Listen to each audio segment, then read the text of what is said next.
You're listening to the Plane Talking UK podcast, the UK-based podcast written by a passenger for anyone. And here are your hosts, Carla Stebbings, Matt Smith and Neville Bounds. Well, hello and welcome to episode number 193 of the Plane Talking UK podcast. I'm Carl Stebbings, and joining me live in the barn studio this week is my co-host Matt Smith. He loved it so much we're back here we again. are. Yeah, absolutely. We are back in the barn again, ladies and gentlemen, and you'll be delighted to know there's no hideous chirping going on this evening. No, I can officially say that Matt, during the course of this week, I think he either used a boomerang or a high-powered rifle to separate the smoke detector from the ceiling. Well, you see, the smoke detector in relation to my desk is alarmingly close. Yeah. So as you can imagine, it's like, and I had it going off all, most Last week of Friday. It was, beep. Beep every few seconds. So there we are. There won't be any beeps this evening. No. But I can confirm that back by popular demand is the Signboard. What do you mean by popular demand? In what context was it? Was it ever popular? I have a new Signboard now.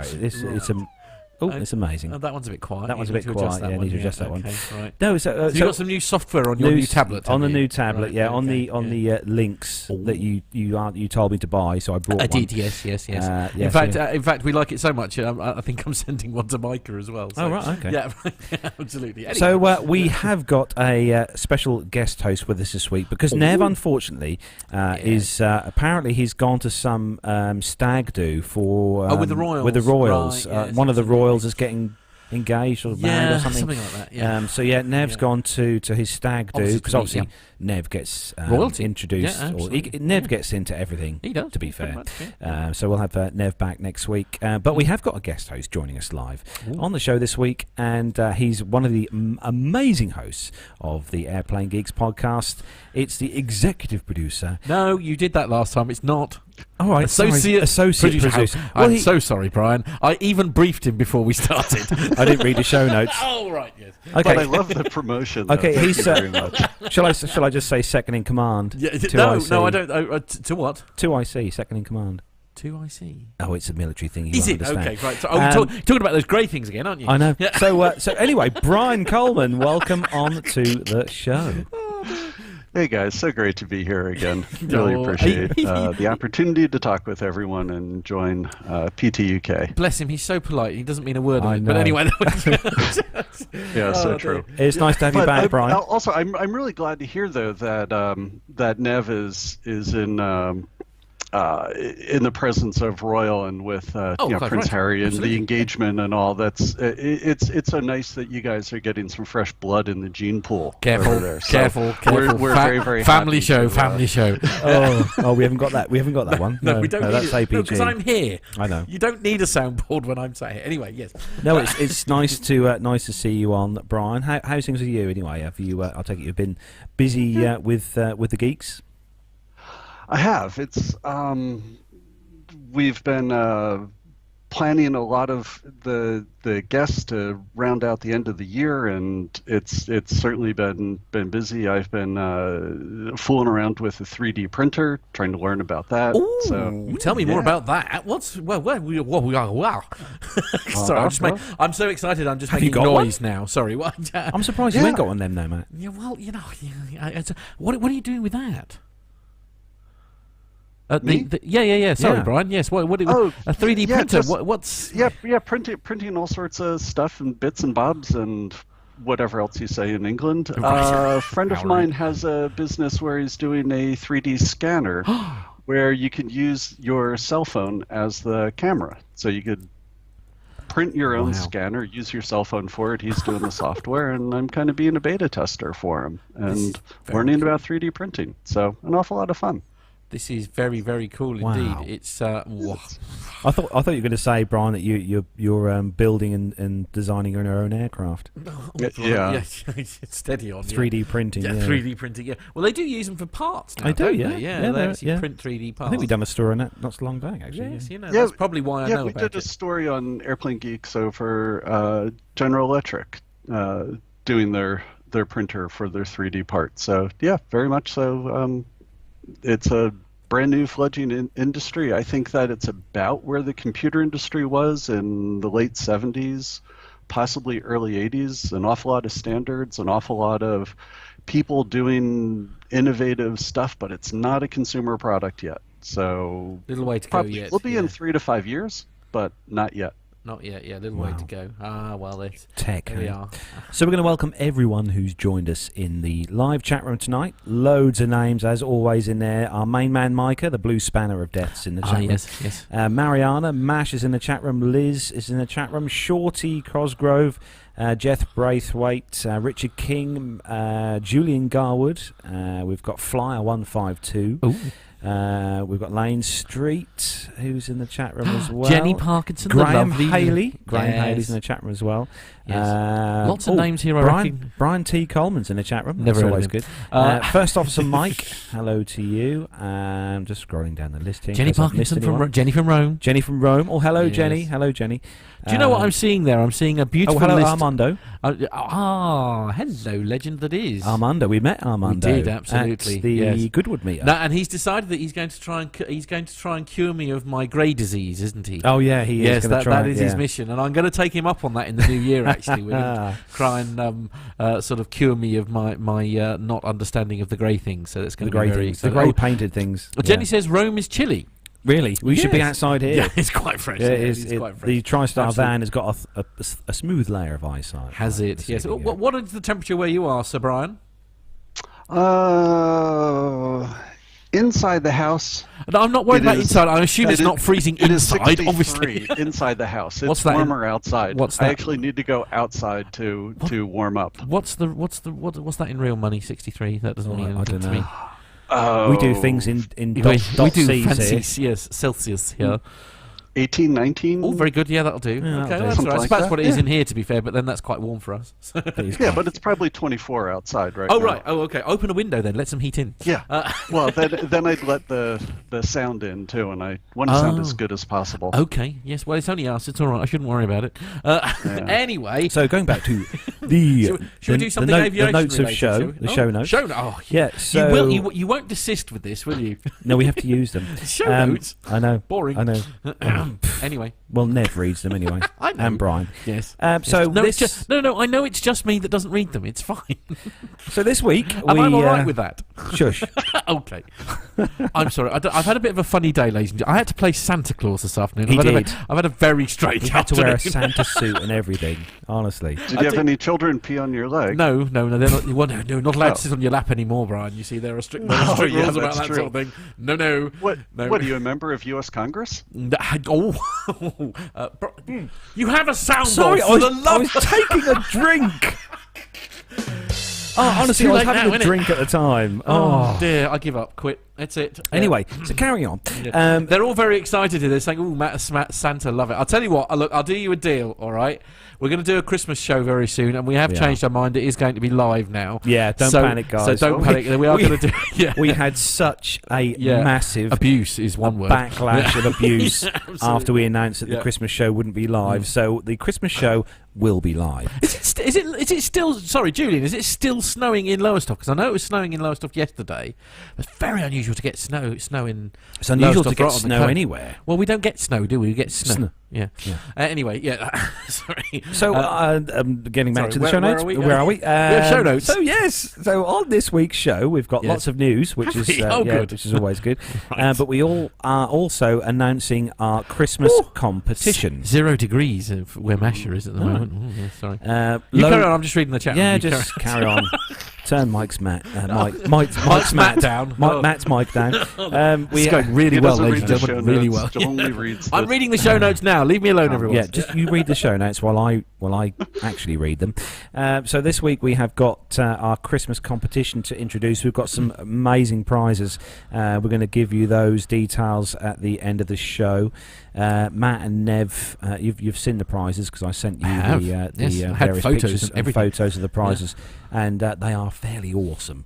So we've got that. We've also got a segment from Nev on Nev's We have, passenger yes. experience. In his absence, he'd done his homework, though. He'd done his homework. And it's the last in the series? Yes, it is the last of Nev's passenger... For this season. For this season. Yeah. Coming back in the new year. Coming back in the new year. And we've also got a little bit of splattering of military news as well. And we've also got a special little segment that's coming up later that Matt knows nothing about. But we'll leave that one I beg your pardon. hanging in the air for later on. Excuse me. So if we got the... should we start with some news, then, Matt? Yeah. I'm going on strike. Hang on a minute. What have you been up to? Oh, nothing, Matt. Anyway, so we are going to start the show then, as we do each week, with our rundown. What are you up to? With our rundown of the weekly news from around the world and the UK. So, if you're ready, Brian. Ready. And if you're ready, Matt. You already know the answer to that. Let's go.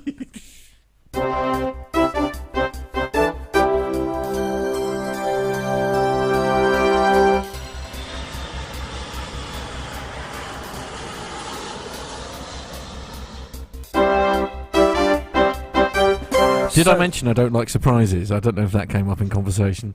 God, did I say I don't care? Anyway, so the first story on this week's show on the commercial news segment is on the Guardian.com website. Yeah. Bit of a posh newspaper. Quite right, yes. And quality the headline, chip wrapper here. I know. Yes, yeah. And the headline is, well, it's a bit of a shocker, really, because this should have the words Ryanair above, but obviously that's going to be the next story. But this story is American Airlines glitch leaves 15,000 Christmas flights without a captain. I beg your pardon. Exactly. So they just have first officers fly the planes. FOs, that's Right. fine. Okay. The I airline... don't see a problem with that. They're probably better than the captains. True.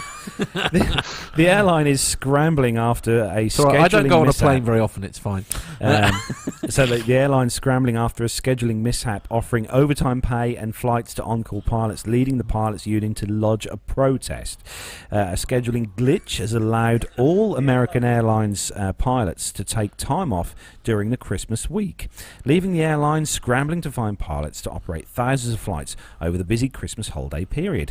A spokesman for American Airlines said on Wednesday that American expects to avoid cancelling flights by paying overtime and using reserve or on-call pilots. American is not saying how many flights are affected, but the pilots union says that around 15,000 flights were scheduled without a captain, a co-pilot or both. American, the world's biggest airline, has about 15,000 active pilots and expects to operate more than 200,000 flights in December. Pilots bid each month for flying assignments based on seniority, and the scheduling glitch let pilots drop scheduled flights to take vacation over Christmas. For example, even when there were no other pilots available for that flight. Normally such a request would be denied, especially during busy travel periods. The pilots union estimated that when the problem was discovered late last week, around 19,000 cockpit seats were left empty. The glitch affected flights between the 17th of December and the 31st of December from nearly a dozen airports, including hubs in Dallas, Chicago and Miami. This is a potential crisis that we see well in advance, said Dennis Tasia, a spokesman for the union. This is very unusual, he said. So a bit of a debacle then, really, with American Airlines. They've made a bit of a boo-boo here, a slight technical glitch. I suppose, obviously the main computer there is obviously a Mac. Hey, now look here, you. You can pack that in. Oh, hold on. Let me just drop that in there. There we go. So what do you think of this? Are you seriously just out of practice? Is that I know, what the problem it's been is? so long since I've had the Signboard. Right. Okay. So Brian, this is obviously your side of the world. Have you heard of this particular? Yeah, my second airline of choice. So no, I've definitely heard about it. I think that Mr. O'Leary was talking with the folks over at American to kickstart the autonomous flying of commercial aircraft, and this is the way to really get it going. So yeah, I think it's all part of the plan. Yep, just go pilotless. Yeah, well, I mean that would solve a lot of issues as far as Ryanair are concerned. Certainly, I don't know, but who knows? No, but I'm unsure over why the pilots union is upset over this when the pilots are going to be paid overtime. And last I heard, the pilots union gets a percent of the pay. Therefore, when pilots are paid more, the union gets more. So why are they upset that Americans going to have to pay overtime to these people? It's a bit weird. Yeah. It's a bit of a non-story, really, isn't it? Let's be honest. Minor detail. Liz Piper. And it's only 10% of their flights, or 9% of their flights-ish, that are affected, and it's winter, and with all the snow that possibly we could get, they'll cancel that many flights anyway, so it really is a non-story. Liz Piper in the chat rooms actually said that American Airlines have just posted a job for a new director of crew scheduling. Oh, I wonder why that might be. Yes, is it because the deputy didn't get it quite right? And then Lane Street has immediately said after that job posting was up before Thanksgiving, it's unrelated. You see, Lane. You see, this is the trouble with our listeners. They know far too much information about what's going on out there. And then Mariana said the old director equals scapegoat. Yes, indeed. He or she will be blamed for absolutely everything for the foreseeable future. So next story, moving on, is for Matt, and it's well, we all know what the airline of choice is, but it's a happy story. Is it? Yes. Well, yeah, I don't know. I think this would annoy me personally. Anyway, so it's on a quality newspaper. It's the Mail Online, which is don't get me started. Anyway, the headline is "Hitting the High Notes: Irish singer serenades an entire Ryanair flight with an opera rendition of Ave Maria." Despite being wrecked from her cousin's Benidorm hen do. Well, that's always nice, isn't it? So an Irish singer serenaded her entire flight back from Benidorm with an opera tune, despite being wrecked from her cousin's hen weekend. Now, a small part of me is asking the question, presumably the only reason she was doing it in the first place was because she was wrecked. But so Kayla McDowell... And Matt, I'm sorry, everyone in America is saying, what the heck's a hen weekend? Right, it's a bit like... You might want to translate that. Right, okay. You familiar with a stag do? Yeah. Well, it's the females have a similar version. Yeah, it's the similar. Yeah, so it's called. Yeah, I if I'm honest with you, certainly in my experience of running many pubs, I don't call it a hen weekend. The guys have a stag weekend and the women have a slag weekend, but that's just that's just me. That's just me. Anyway, sorry, that's it. That's it's all right. Nobody around here listens to it anyway. Will we heckers like? Anyway, the song Ave Maria is particularly personal to the music student from County Galway. I might have known it'd be from where it must be something about where Owen lives. Galway just seems to have everybody that sings all the time. Anyway, because of her grandfather used to sing a lot. After landing in England, she then had to get a connecting flight to Dublin in the middle of storm something or other. Miss McDowell, who sings at weddings and has a band called Lady and the Tramps, said that she had no idea what was happening when the challenge was first laid down to her. I would bring those pictures up, but I'm not going to. There's a video actually on this story. Matt can't play it because he's reading the story, but yes, there is a video on this particular the Mail Online site, and it shows in the audio is not amazing, but which is why we didn't bother to rip it earlier when we were talking. But to be fair, she does have a good voice. I did listen to it earlier on, and she's not rubbish.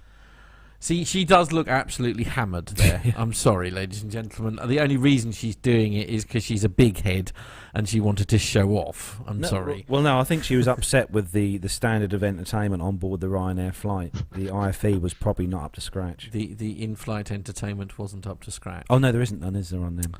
Right. Well, I don't know. It depends on how good your tablet is. I'm guessing, Brian, you've never had the urge to get up and sing on a packed aircraft? No, I'm taking Dr. Steph's view on this. It's best that I don't sing. Okay, for the sake of everyone else. Yes. Although she does look quite hammered in the photo with her in the aisleway, but the headshot that she has further down, she's actually looks very different. I would have thought it was a different person. Probably is. Yeah. Anyway, I'm sorry. I don't know. I've taken my bitchy pills this afternoon. Oh, yeah, I think I seem to be quite snarly. Apologies. We'll leave that out there, shall we? Brian, would you like to take the next story, please, while I dig myself a big hole? No, not really. Just speaking of Owen, where is that fine boy? He hasn't been on the show in a while, has he? He was. He's actually coming down this weekend. Believe it or not. Yeah. Yeah. We'll get him on. He'll be on the Christmas show now. Yeah. He's got a new job basically with the same people, but he's got a new. He's still with Heartjet, but he's got a new job basically, which means he's alarmingly well. He was busy anyway, but he's now even more busy than he was before. Basically, so. He has responsibility and all that. Yeah, absolutely. Oh, bless him. I know. Not Good bad. for the boy. I know. Yeah. We're all very proud of him. He's doing very well. Good. Well, the next story is from the Telegraph. And are they in good paper or source they're of all news, right. or are they one of the trashy ones? No. This one's They're not good? too Telegraph's bad. good, Yeah. This one's not too bad. Okay, so the title is Plane Leasing Company Forced to Start Its Own Airline Because No One Wants Its A380s. Oh dear. Well, it's an Airbus, so doesn't that make sense that no one would want them? Oh, Captain wait. Captain here- Al is not here when you need him. Here, is he? hold on. I think for this story I need to... Yay! Right. For the benefit of those listening in the audio land, he's just put on a Boeing baseball cap. Anyway. And I really appreciate the fact that you gave me a story with names that I won't be able to pronounce. So That's right. He does it to me all the time. I'm relieved someone else has got them, frankly. No, I thought this was just you getting even for the top 20 list that I gave you. Possibly, yes. Yeah. Absolutely. That was quite special. Yes. So anyway, the story goes, an Irish aircraft leasing company is creating its own airline because it can't find anyone to borrow its A380 Super Jumbos. I'd borrow them if I could only find someone to put the fuel in them. Right, well, That's yes. the expensive part, I believe. I believe that's where the problem lies, anyway. Yeah, Dublin-based who? Amadeo. Amadeo? Oh. Okay. Okay. Counts 8 A380s among its fleets. I can't read out loud. It has a further 20 on order from Airbus. Oh. Why? Yeah. Surely there should be an alarm bell ringing from somewhere. Yeah, but it's the lack of interest in the world's largest airplane that has been unable to renew its leases. Yeah, and Singapore Air is dumping 8 on the market, or I guess 7 more to go, or find new customers despite months of negotiations. Probably more like years of negotiations. Yes, indeed. Yeah, it's come up with a novel solution, launching its own A380-only airline, Right. according to Mark Lapidus. We'll take that. That's fine. Yeah. Sure, and I forgot how to say the other word. That Amadeo. company's chief executive. The new airline's business model will see it offer seats to existing carriers, which is a novel idea, or to potential non-traditional rivals such as Airbnb. Airbnb. Oh, I Yeah, see. You sort of that's what the lease story the says. sort of put the seats out there on somewhere like Airbnb for sort of sell them almost like on auction sites. Perhaps that's what they're thinking. Yeah, maybe. Yeah, passengers would buy their ticket through another company while that A company would operate the flight using its own cabin crew but tailored the service to suit the client. Ah. Yeah, nice. Yeah, joint ventures and code shares, blah, blah, blah. Anything else interesting in the story? Yeah, it's an unusual. As I say, it's a really Yeah. It says whether the proposal can save the A380 remains to be seen. The model hasn't No. won a new customer in over 2 No. years, and at the Dubai Air Show this month, Emirates, its biggest client, backtracked on an expected order for 38 of the Super Jumbos. It bought 40 Boeing 787-10s instead. Oh, good. But This aircraft, I mean, it was good for the market when it was designed, to support a hub and spoke system, but passengers don't want to fly the hub and spoke any longer. So the aircraft just needs to be put to bed and done away with, as far as I'm concerned. And plus, it's an ugly aircraft. Yeah, Okay. I agree with you on that one. But Line- Bit on one, I thought you liked it. Line has, Line has said just quite rightly in the chat room that these aircraft are barely 10 years 10 old. years old, yeah. You know, and it's kind of getting to the stage where they've kind of peaked, and now things are not sort of going anywhere really. This is true. I mean, it's unfortunate, and I still haven't flown on it, and I'd really like to fly on an A380, and I'm sure someday I will, because they have an awful lot of life left in them. I just don't know if the market's going to keep them around. First Officer Mike has said, when does an Airbus lose money? He says, as soon as it leaves the factory. A bit like a new car, then. Yeah, absolutely, that's true. Although he does quantify by saying he is allowed to comment because he's done both 330s, 340s, and 787s, so he's allowed to pass comment on that. I mean, in all seriousness, all fairness, though, the airlines differ, but with Emirates on their 380 and Qantas as well, we've flown with Qantas and Emirates with the 380, and in economy, the legroom is good. Yeah. There is a good amount of legroom. The economy seat is mainly probably down to the airline, what specific types of seats they have on board. Sure, of course. But they are roomy. They're spacious. Liz Piper is saying that I do enjoy watching the A380s. They're just an amazing feat of engineering. Julian says bring back Concorde. Yep. I think I say that virtually every week, but anyway, yeah, absolutely. Micah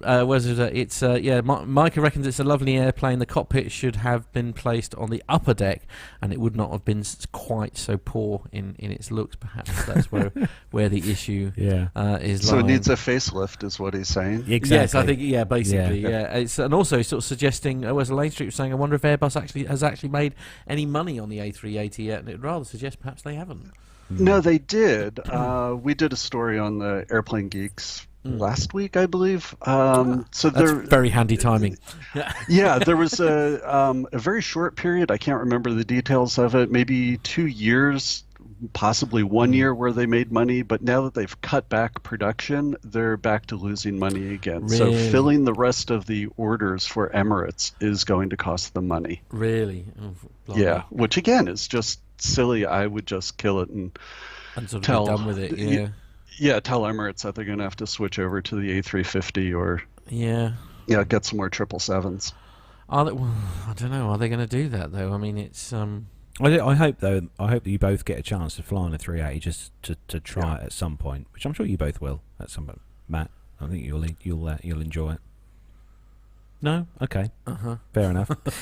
So moving on to the next story, and the next story is actually quite interesting because I watched a program the other day where the police here in the UK. I'm not sure whether the police in the US do as well, but where the police in the UK, most of them they have these body cameras. Yes. Absolutely. GoPros. On their front, and the story on the independent.co.uk headline is Aero Guinea staff on Channel Island Airline are wearing body cameras to combat aggressive passengers. And obviously we run stories all the time about aggressive passengers on Ryanair, EasyJet, Jet2, all the sort of the low-cost carriers in the UK here, but Aero Guinea is one of these airlines I would never thought they would have any issues with, being based in the Channel Islands. Yeah. But the small airline which services the Channel Islands, Aero Guinea in the UK and France, has purchased small wearable body cameras to help protect their ground staff. The lapel-mounted cameras produced by 86 Limited are already used by railway, healthcare and retail staff across Europe. Aero Guinea is the first airline to order them for their workers. As a small community airline, a vast majority of our passengers are very friendly, polite, respectful, and often know our staff personally. Dave Cox, Ground Operations Manager for Aero Guinea, told the New York Times. However, like with all carriers, you may occasionally encounter individuals who can be rude, aggressive, and abusive to staff. The cameras can be set off by employees or managers when it seems like a customer interaction is going sour. Richie McBride, Chief Executive of 86 Limited, envisages a future where the wearing of body cameras is commonplace for airline employees, particularly in light of multiple viral video scandals in the past year. He told the New York Times that crew currently don't have a way of documenting altercations while passengers can record and edit material for maximum effect. The video is encrypted and uploaded to the cloud and cannot be edited or tampered with by employees, according to McBride. High-profile cases such as the incident involving David Dow, who was awarded a settlement after he was filmed being dragged off a United flight, have encouraged passengers to threaten filming if things aren't going their way. I mean, it's a good idea. I don't know what the kind of legal implications are to kind of filming passengers, I suppose it's same as with the okay. police, presumably. Yeah, because I mean, as long as they know that you're wearing it, then you've got nothing to say. You know, there's nothing they can do about it. I mean, you have a right to protect your stuff. You and your stuff, Yeah. and if that includes cameras, certainly here in the UK, that's actually all right. So, I don't know. I think that it's fine if passengers can film them, and I think that just the world's getting to a place where people need to defend and justify their actions, and it's a good way to get the other side of the story. Yeah. Well, and of course, let's be honest, the passengers are not averse to immediately grabbing their mobile phone the minute something goes wrong and start filming. Yeah, so, exactly. I mean, as you say, they're protecting themselves by doing exactly that, aren't Actually, they? Graham Haley in the chat room has said, a public space, therefore, is a right to film. Yeah, indeed. There we go. And I mean, it's not like they're coming into your home and wanting to do the same, I suppose, because you're going into their home. Yeah, absolutely. Yeah. You're going into their workspace, aren't you, to abuse them, essentially. Yeah. I think it's a really good idea. I think it's a really good idea. As long as they make them discreet, because the trouble is some of these body cameras that they have in on the police and stuff are the big GoPro size. Yeah, which I kind of get because you get definition and they work well at night, etc., etc. But these ones look quite small. I'm rather. I'll be honest with you. I'm rather partial to the flight attendant's uniform. They're really quite nice, and I don't want hideous. They'll probably colour code the cameras. So well, I hope so. Them. I hope there's a little styling attached to it. To the camera. Yeah, absolutely. Yeah. So moving on to the. Wait, before you move on. Sorry, Brian. Just you kept talking about the Channel Islands, and of course here in California we have the Channel Islands off the coast, and I was talking. I was thinking an airline there supporting the Channel Islands. What? And it's the other Channel Islands. Yeah, it's the ones here where it's windy and chilly. Windy and chilly at all times. Yes, indeed. Yeah. On to the next story then. This is in Australia that this has been based. This is on the traveller.com.au, and the headline is information contained on an airline boarding pass has been revealed. What secrets does your boarding pass hold? What do you do with your boarding pass once your flight is over? Bin it. Yes. Leave it in the seat pocket. You might even snap an image of it and post it on social media. Hooray for me, bound for Bali. But you might want to think about that last one again. I'm looking at my Singapore Airlines boarding pass from a flight from Singapore to Sydney on the 21st of November 2017, and it shows my name, origin and destination, flight number, date and boarding time, seat number, Terminal 3, since Shanghai is one of the largest... Changi. Changi, my apologies. Changi is one of the world's largest airports, and the fact that I'm flying economy.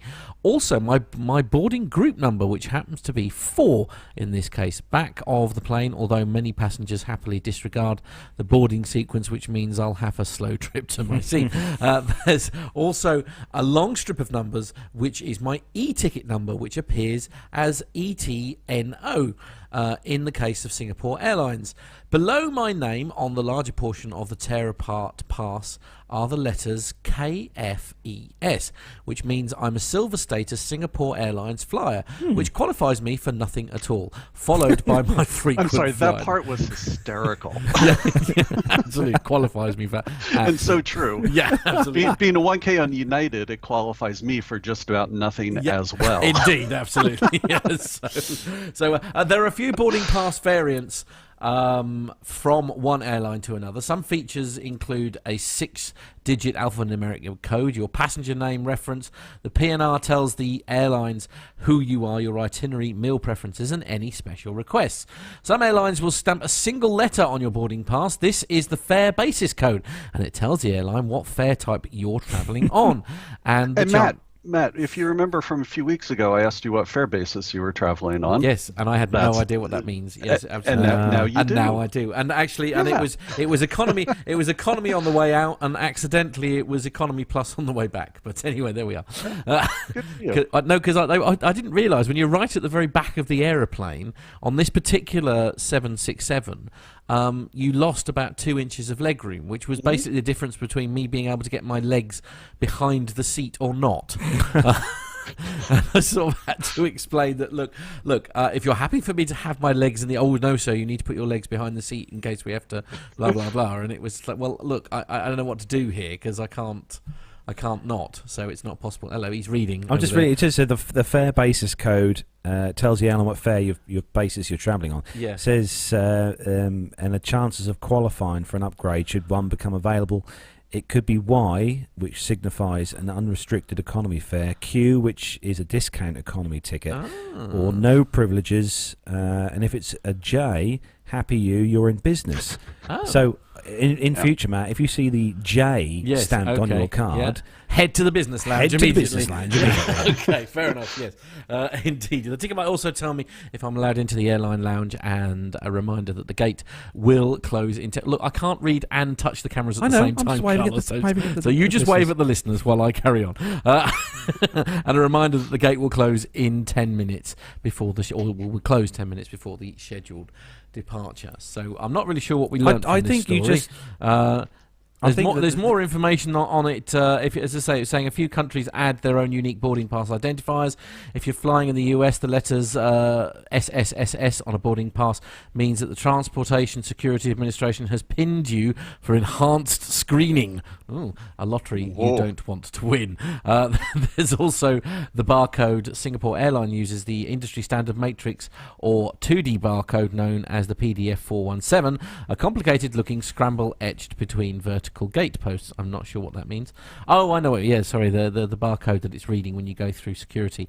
The airline has plenty of information that you might not want to be released. The credit card details you used to make the booking, your contact details, passport information if this is an international flight, past and future flights with the airline, to name but a few, which gives rise to the thought, is any of that information contained within the barcode?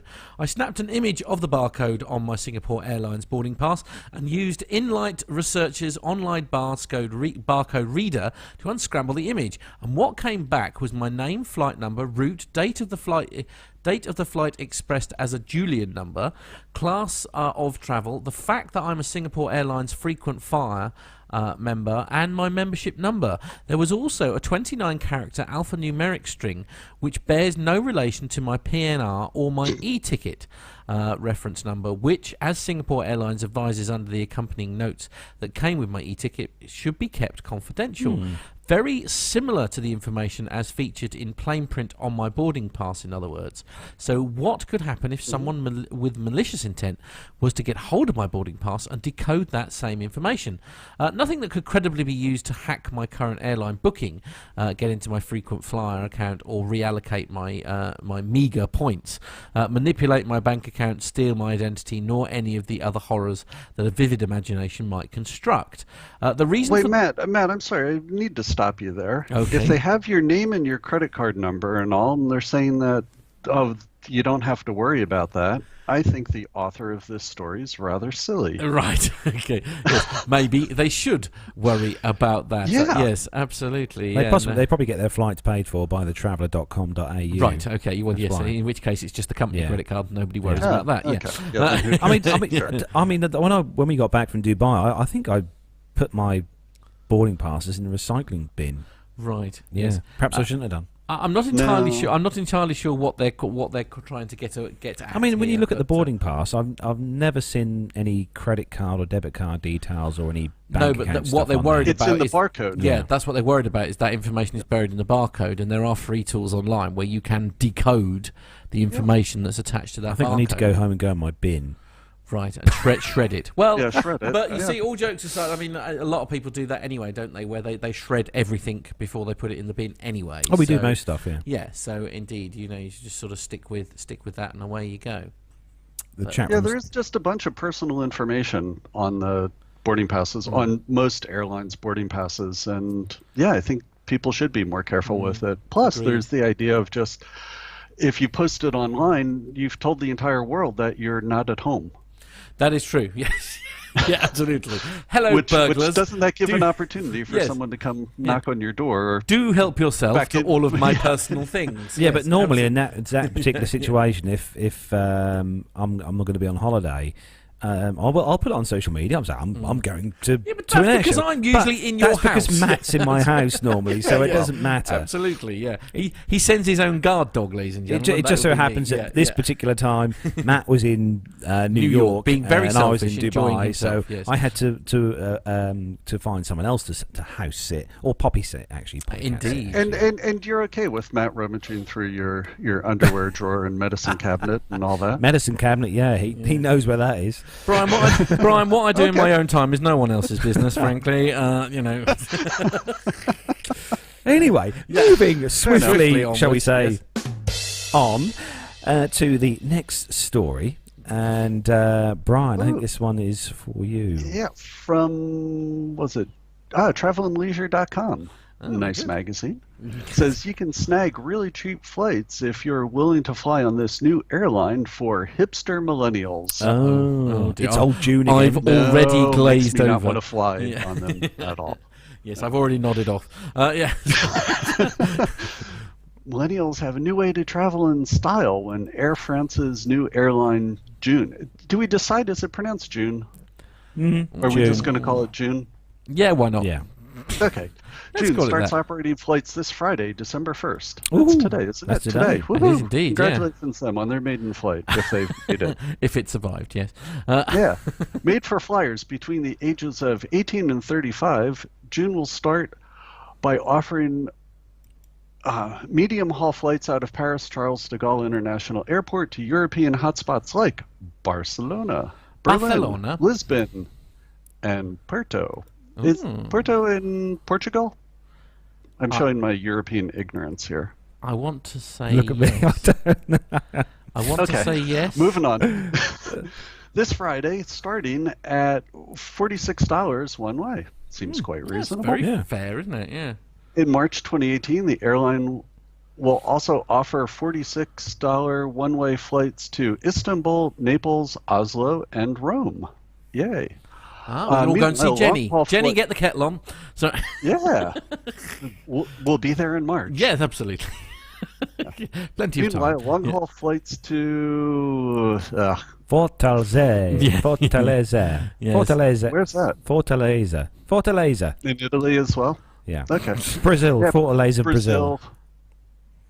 And the Seychelles. And Seychelles, yeah, will arrive in the summer of 2018, starting at $293. Which is one cheap. way. Yeah, it's still cheap. I would say it's starting to get expensive, but... So while June's inter-European flights come at an affordable price, the airline isn't distinctly a budget carrier and is focusing more on providing tech-savvy travelers a more enjoyable travel experience in the skies. Aren't other airlines doing that already? There is that possibility. In fact, actually, one of the many funny comments coming up in the chat room here, but Micah is saying, I think I misread that. It should have been made for whiners aged 18 to 35, not flyers. It's probably appropriate, to be fair. Yes. Yes. Good news, everyone. Jenny says that tea and cocktails are ready here in Rome. Oh, lovely. Right. Excellent. Awesome. Right. Okay. We'll be there in June, as Brian said. Matt, you'll like the next piece of this story, actually. Will I? Okay. Yeah, go on, Brian. Yeah. The airline is targeting amenities like virtual reality headsets and free Wi-Fi. Hello. That one. I like the sound of that. USB charging ports in every seat. Again, aren't airlines doing that already? You'd be horrified how many aren't. The 767 I came home on didn't even have power ports. It was a United flight, wasn't it? It was indeed, yes. Yeah, because I'm sure the airplane was slightly older than the oldest flight attendant. Older than me, yes. No, fair Yeah, point. Yeah, okay. Yeah, that's normal. Yeah. Let's see. And they're going to do streaming programming, so you can watch all your favorite shows and movies on your own device. So clearly, they're not planning on putting a seatback monitor on the It's aircraft. much cheaper not to do that. Much cheaper. Yeah, apparently. They'll also find adjustable headsets on seats. It's a good thing they're on the seat. Programs from Viceland and Red Bull TV, and dining offerings that include, this is a great list, organic apricot comté. Oh, I've already glazed over. Quinoa salad. Oh, yawn. With chestnuts and... Yawn. And is it Baobab. Am I the what the heck is a baobab? I don't know. It sounds like a caloric irrigation that's gone horribly wrong. But anyway, it's just like, am I the only person sat here listening to that list thinking I really wanted to be at that APG 300th and Dana's barbecue ribs just looked like absolutely. It was torture watching that live feed. I could only do it for about 10 minutes. It was okay. I was going to save this for later on in the show, but I am really, really upset with you guys and also APG. Although I am for those wearing the APG for the because moment. I'm so upset with them. Yes. No, you guys have made your shows so incredibly long, and fine. Us at the Airplane Geeks, our show is crept up to an hour and a half, and we're really trying hard to cut it back. But I'm so far behind listening to the shows, I didn't realize that APG was doing their 300th show. Okay. Otherwise, I would have shown up for it. Oh, no. Maybe this is all part of your plan to keep me out of showing up for these shows. But I'm just so far behind in listening to all of this great content. And you guys if only that was true. It's I have to. I do keep him on as. I do keep Carlos on. Excuse me. Shorter I'm the one who follows the show notes each week. One of those again? Exactly. Anyway, honestly, we're in danger of rambling again, aren't we? I'll do an Alan Sugar on you. Oh, I beg your pardon. Nope. I'm going to summarise. Are you? That's what it says on the program. Back to my story. Yeah. Carry on, Brian. Air France launched the airline in July of this year as a way to cut costs, which I completely don't understand. Why are they trying to take all the profits out of Air France and make less money in another airline? Didn't they learn from United Ted and Delta's song that it's a great way to lose money? Anyway, so which it will do by providing cabin crew rates that will be 40% less than those of Air France. Going back to what you were saying, going back to what you were saying a moment ago, Brian. Here, Richard King says, "Great content. Are you listening to the same shows as me, Brian?" How rude. No. No, tumbleweed. Yeah, we'll take that as a no then. No, I'm trying to catch up to this, but what? Richard King says, "Great content. Are you listening to the same shows as me, Brian?" He says. Can I just point out that our illustrious third co-host is in the chat Yes, room. I noticed that. Hello, I noticed Nev. he was causing Merry Hem. Yes, absolutely. Hem? Merry Hem? Merry Hem. Was he doing some dressmaking? Yes, that's it. Yes. Okay. Good. Okay. Yeah. Okay. Should we move on? Oh no, okay. I don't want to. Okay, we'll move on because we have got a top 10 coming up at the end. We need to get that through. Okay. So the next story is on the bizjournals.com website, and it's a huge story. This one, GE Aviation will test the biggest jet engine ever for Boeing's new 777X.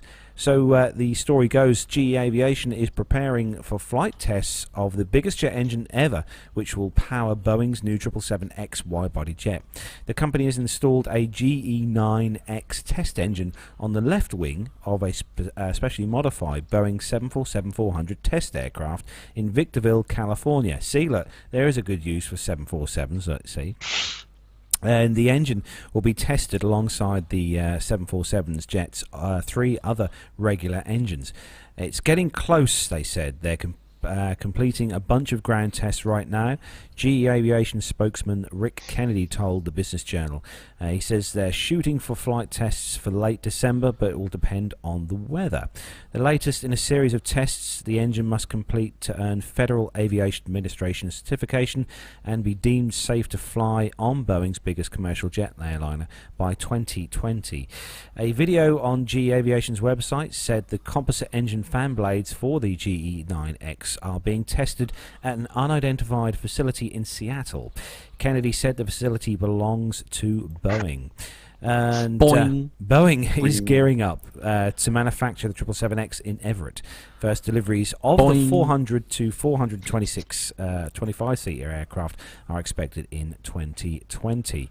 Each 777X will be powered by 2 GE9X engines, which are being billed as the quietest ever built with improved fuel efficiency. Part of the reason for that is that they will have only 16 fan blades, all longer and wider than conventional blades, inside its 11-foot engine case. That's the fewest fans ever used for a wide body. All the EasyJet engines have between 24 or 30 fan blades, Kennedy said. He said it's amazing you can see right through the engine because of the improved engine and advanced engineering. That's true, because I looked through the engine of the Emirates A380 right through. I took some great pictures on that. He says, but if it's a high bypass high bypass fan engine, of course you could look through it. That's the whole idea. Oh yeah, indeed. So Emirates, the engine maker, GE9X, they say that the engine will offer a 5% better fuel economy than any twin-aisle jet available. 2 other GE9X engines are undergoing tests. One engine will undergo crosswind testing at GE's test complex in Peebles. Is it Peebles? Pebbles? Peebles? I don't know. Ohio. It's Ohio. It's a state that begins and ends with a vowel. There we go. Yeah, completely useless. And another engine was also shipped to a GE testing facility in Winnipeg, Canada, for ice and cold tests this winter. Yeah, they do have some good cold and ice there at Winnipeg, Canada. Yeah. So it's going to be good to see. I still really would love. Can't wait till they get these at the air show. Perhaps next year in Dubai they'll have 777X on display. It'd be great to see one at the show. But I suppose the person to talk to about engines would be Max, Brian. Max, yeah. Yeah, I'm concerned about the 777X and its folding wings, though. And I know David would argue with me and say, oh, the military's been flying jets with folding wings forever, and yeah, that's true, but I still am concerned as a passenger on a commercial aircraft with so many bodies on board that something could possibly go wrong with that folding wing somewhere along the way. But I'm still looking forward to flying on the 777X. Sounds good. Yeah. So, Matt, the next story, and this one is quite a posh story. It is quite a posh story, and of course we've been very lucky to actually interview Sam Choi, who features in this. But I think it was it was when Al came to visit, wasn't it? Yeah, it was. We were doing that. So anyway, he's been up to his old antics again.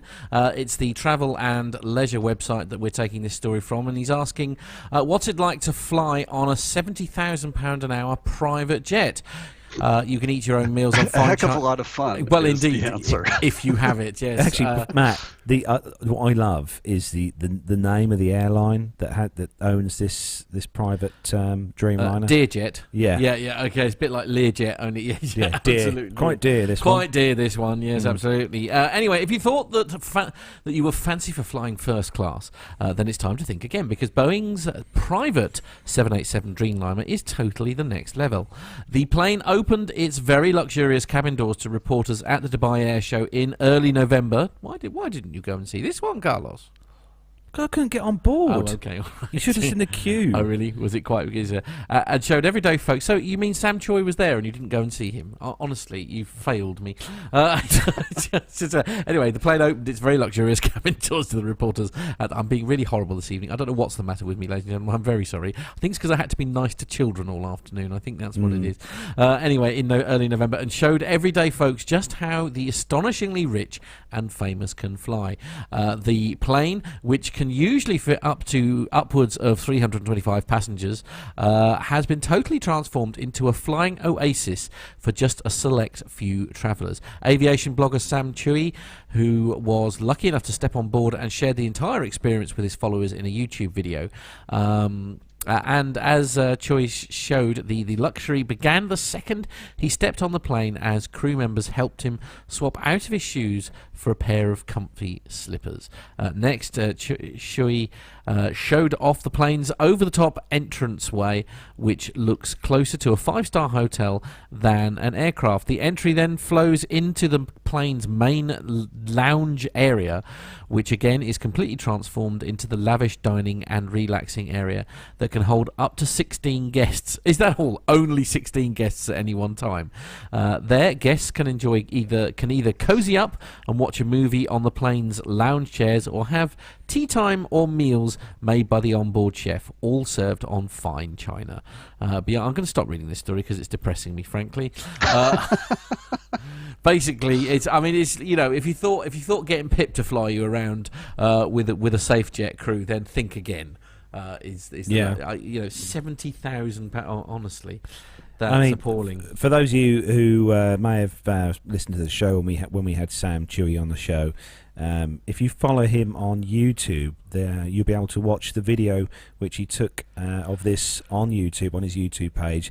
I watched it earlier on today, and wow, it's just it is ridiculous, man. It is absolutely ridiculous. This thing's got lounges, actual lounge recliners and stuff on. It is another world. It really seriously is. And to have, because normally you always think of a business jet as being a kind of narrow, small kind of jet that you can barely stand up in, but it's got nice seats in and stuff like that. But this is a commercial airliner that's been made into a private jet. So incredible! It's just absolutely incredible. It really is incredible. It is.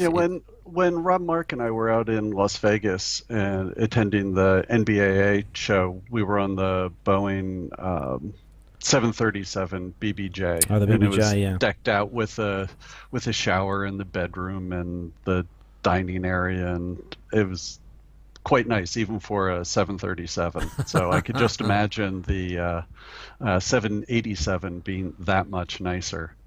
I'm really surprised, though, that they don't take advantage of the cargo area. And you'd think they'd sort of go downstairs. No, that's where the cars are. Oh, that's right. Okay. That's where the Lamborghinis and the Ferraris are. Right. Okay. It probably is potentially. There's one of the. I think it was either. It might have been a 747 that one of these big Arab sheikhs had made into his own private jet, and the floor underneath the lounge area of this jet was see-through. It's like a perspex kind of thing, and it was lit up underneath, and it was lit up with his cars, his Lamborghinis and the Porsches and that. So you could be standing there in the bar and looking down at these amazing supercars below. But that's probably easier on a 747 to load them. I'm not sure how large the cargo door is to get a car inside. But maybe with the low profile of the Lamborghini, you can squeeze it in and jockey it in somehow. But that's true. Yeah, that is true. So moving on to the next story, and this one is for you, Brian. Oh, from Flying Magazine. I thought at first Rob Mark wrote this one, but no. So it's Airbus teams with Rolls-Royce Siemens on Efan X hybrid electric technology. Ooh. The electric flight demonstrator is slated to fly in 2020. How cool. So, I guess kind of a new aircraft. So Airbus, Rolls-Royce, Siemens this week announced a partnership that the companies claim will be a significant step forward in hybrid electric propulsion for commercial aircraft. Yay. The Efan X hybrid electric technology demonstrator, which is not easy for me to say, is set to take flight in 2020 with the goal of this new partnership being a revolution in flying that will be clean, efficient, and cost. Why they use the word efficient twice? Clean, efficient, and cost efficient? Because they're very sure that it's efficient. That's why. Yeah. I guess the Efan X is an important next step in our goal of making electric flight a reality in the foreseeable future. I guess 2020 is a foreseeable future. The lessons we learn from a long history of electric flight demonstrators, starting with Cray? No, that's me, Cray. Cray, including the E-Genesis, E-Star, and culminating the most recently with the Efan 1.2, as well as the fruits of the E-aircraft system. There are so many words here. What? Did I pick you a really bad story to read, Brian? Yeah, you did. I'm lost in this sentence structure. Jeez, it's a paragraph. Yeah. But anyway, it's the new aircraft with wait, I'm sorry. I just scrolled down a little bit further. The ground test will begin with a British Aerospace 146. Nice. It's. I can't believe those airplanes are still flying. They're ancient. But they're very cool for them. Yeah, really, they're really well built. I think there's still a few in service still. around the world. Mind you, I suppose they got them quite light in no time, didn't they? So actually, as long as the airframe itself is good for the miles, if you see what I mean, then you don't necessarily have to keep reinventing the wheel all the time. But electric Efan, I mean, hybrid. We've got the Prius. Is this going to be the Prius of the aviation world? Looking forward to it. And on the show, we've had George Bai of Bai Aviation, I want to say, who's doing the trainer. So basically, he has a 2-seat and a 4-seat for flight schools. That's an all-electric aircraft, and he's gotten an awful lot of orders for it. And I think it's a great way to go. Makes an awful lot of sense, and will get us off petrol, or a significant portion of the planes burning an awful lot of avgas, and I think that's a good thing. Yeah, I agree. A lot better for the environment. Yeah, absolutely. Well, and they, as I say, I mean, the issue has always been, and we've said this before, the issue with anything electric has always been about the storing of it, and obviously how you get that power in the first place, because you're having to use things like coal or whatever to get the electricity in the first place. But if they can make it so that those batteries are very quick to charge and very efficient, and that they don't ruin the planet by building the batteries, because that's the other problem with a lot of these little ion batteries and things, is that the processes involved in actually making the batteries are not any good for the environment, ironically.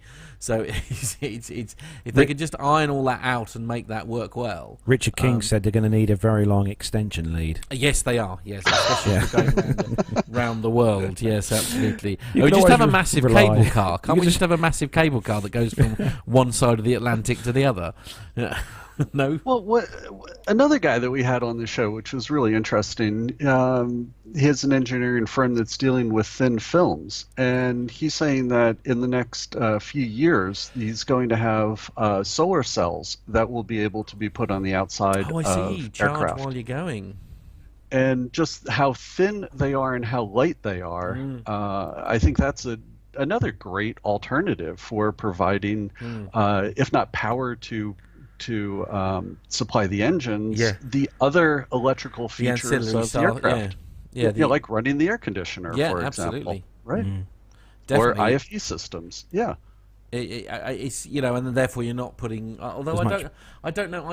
Are you really putting the IFE systems? Are you, in the great scheme of things, of the fuel that you're burning with your aircraft? I don't know how much of that is relevant in regard to when you think nearly all the lights and 2% stuff. 2% turns into LED. A big number. Yeah, after I suppose over many years, etc. I dare say, yeah, true. So the next story is on the AIN online site, and the headline: Airbus starts final assembly of the A330-800. Been there. No, you haven't. Yeah, Matt's been there with Owen. Yeah.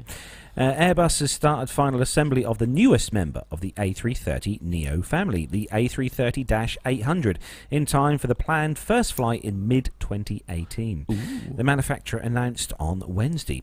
The milestone comes less than 2 months after the first flight of the bigger of the two A330neos, the A330-900, took place at the Airbus Flight and Integration Test Centre in Toulouse, France, powered by Rolls-Royce Trent 7000 turbofans carrying a 242 metric ton maximum takeoff weight.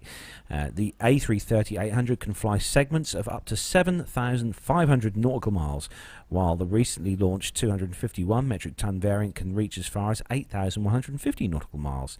Under what terms? A fast-paced development program from launch to first delivery.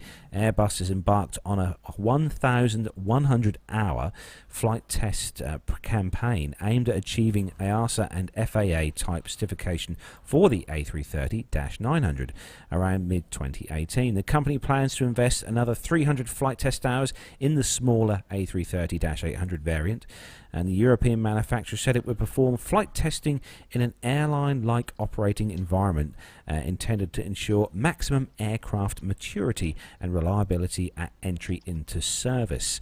Altogether, the two A330neo variants have drawn firm orders from 212 airplanes. The A330-800 has collected only a single order for 6 from Hawaiian Airlines.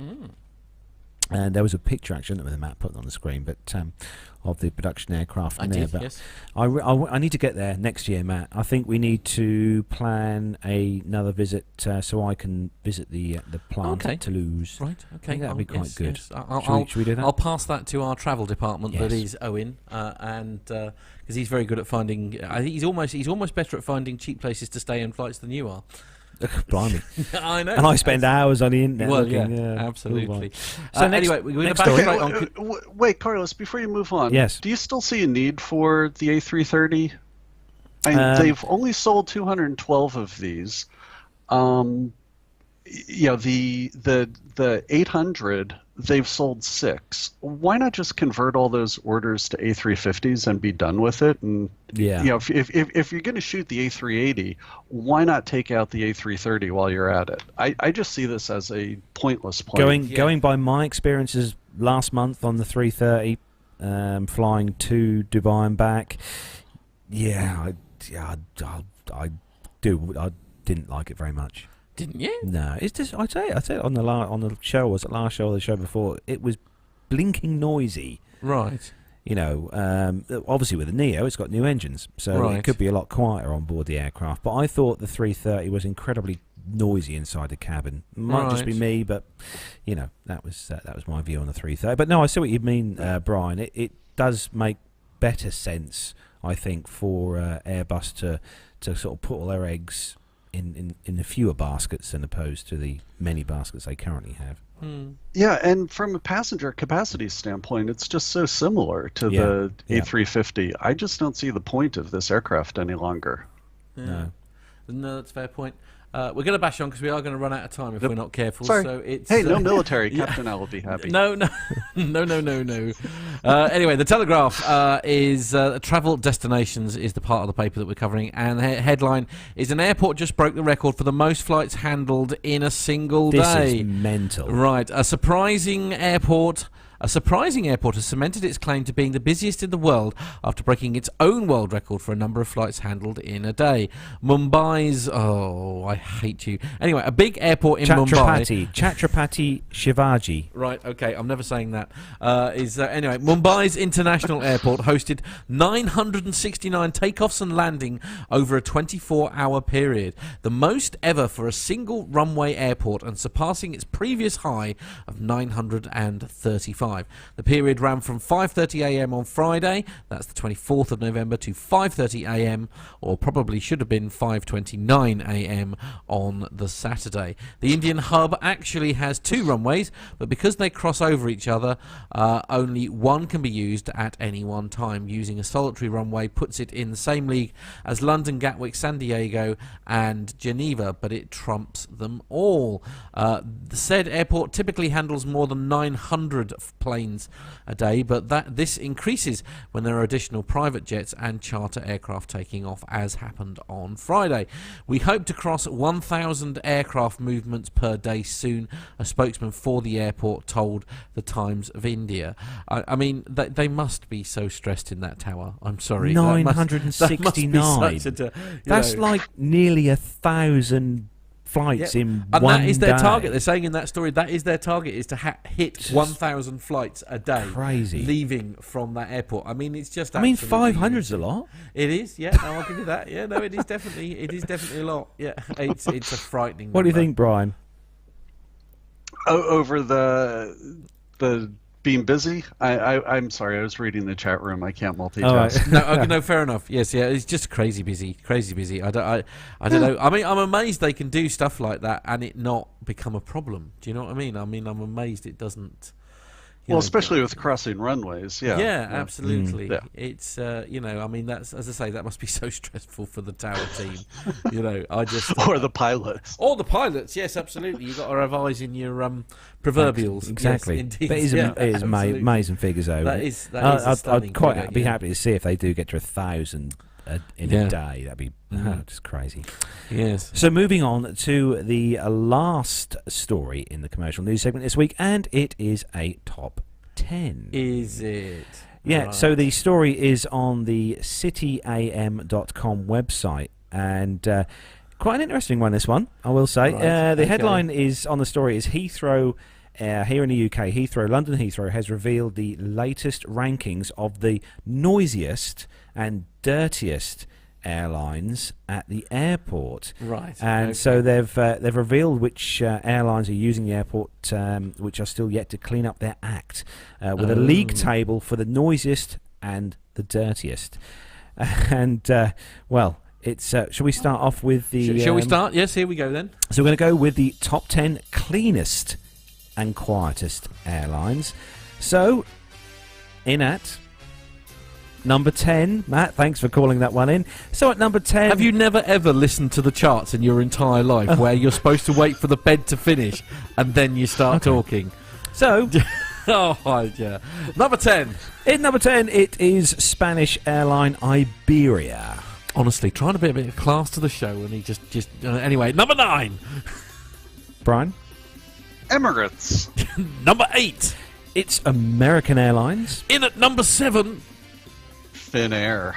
It's a new entry. Nice. It's a new entry at number 6. It's Delta Airlines. Ooh, and this is the cleanest and quietest airlines. Yeah. Number 5. We have Scandinavian Airlines System, better known as SAS. Excellent news for the legend that is Sir Nev of Bounds. Number 4. Number 4, it's Nev Airways, British Airways, but their short-haul section. Their short-haul section, indeed. And in at number 3 from just over the water for us. Owen's Pride and Joy, Aer Lingus. Indeed. In at number 2. Number 2, it's Stephen Grant's favourite. It's Qantas Airways. Indeed. And finally, it's top of the charts. It is number 1. The most surprising one to me, Air India. Indeed. So that was the top 10 cleanest and quietest airlines. Indeed. So next we're going to do the top 10 noisiest and dirtiest airlines. Ooh. And it is a new entry at number 10. At number 10, it is Jet Airways. At number 9, It's Middle East Airlines, the long-haul flights. obviously, absolutely. In a new entry at number 8, It's Air China. a huge surprise at number 7. PIA, Pakistan International Airlines. No surprises at number 6. Number 6, it's Turkish Airlines, the short-haul part of them. Middle of a diddle, it's number 5.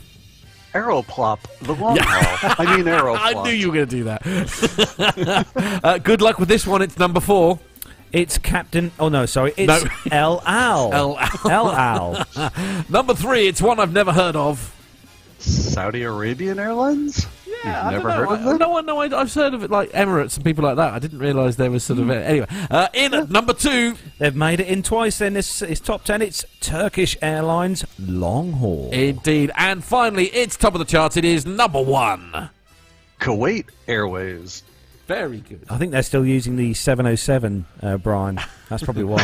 707. with the old Yeah. Pratt and Whitney JT8Ds, Yeah, pumping out the coal smoke. Yeah, I was gonna say, just a little bit of coal.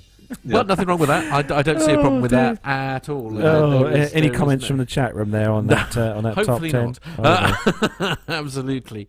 Yeah. So we are going to move on then to our next part of the show, which is it's a sad part of the show really, because it's the last of Nev's passenger experience segments. Yes.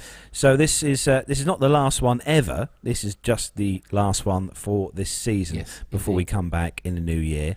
Yeah. And Nev's put this together and sent it in, obviously before he moved off to his soiree, stag do with the Royals. And so if you're all ready, we're going to play that segment for you right now.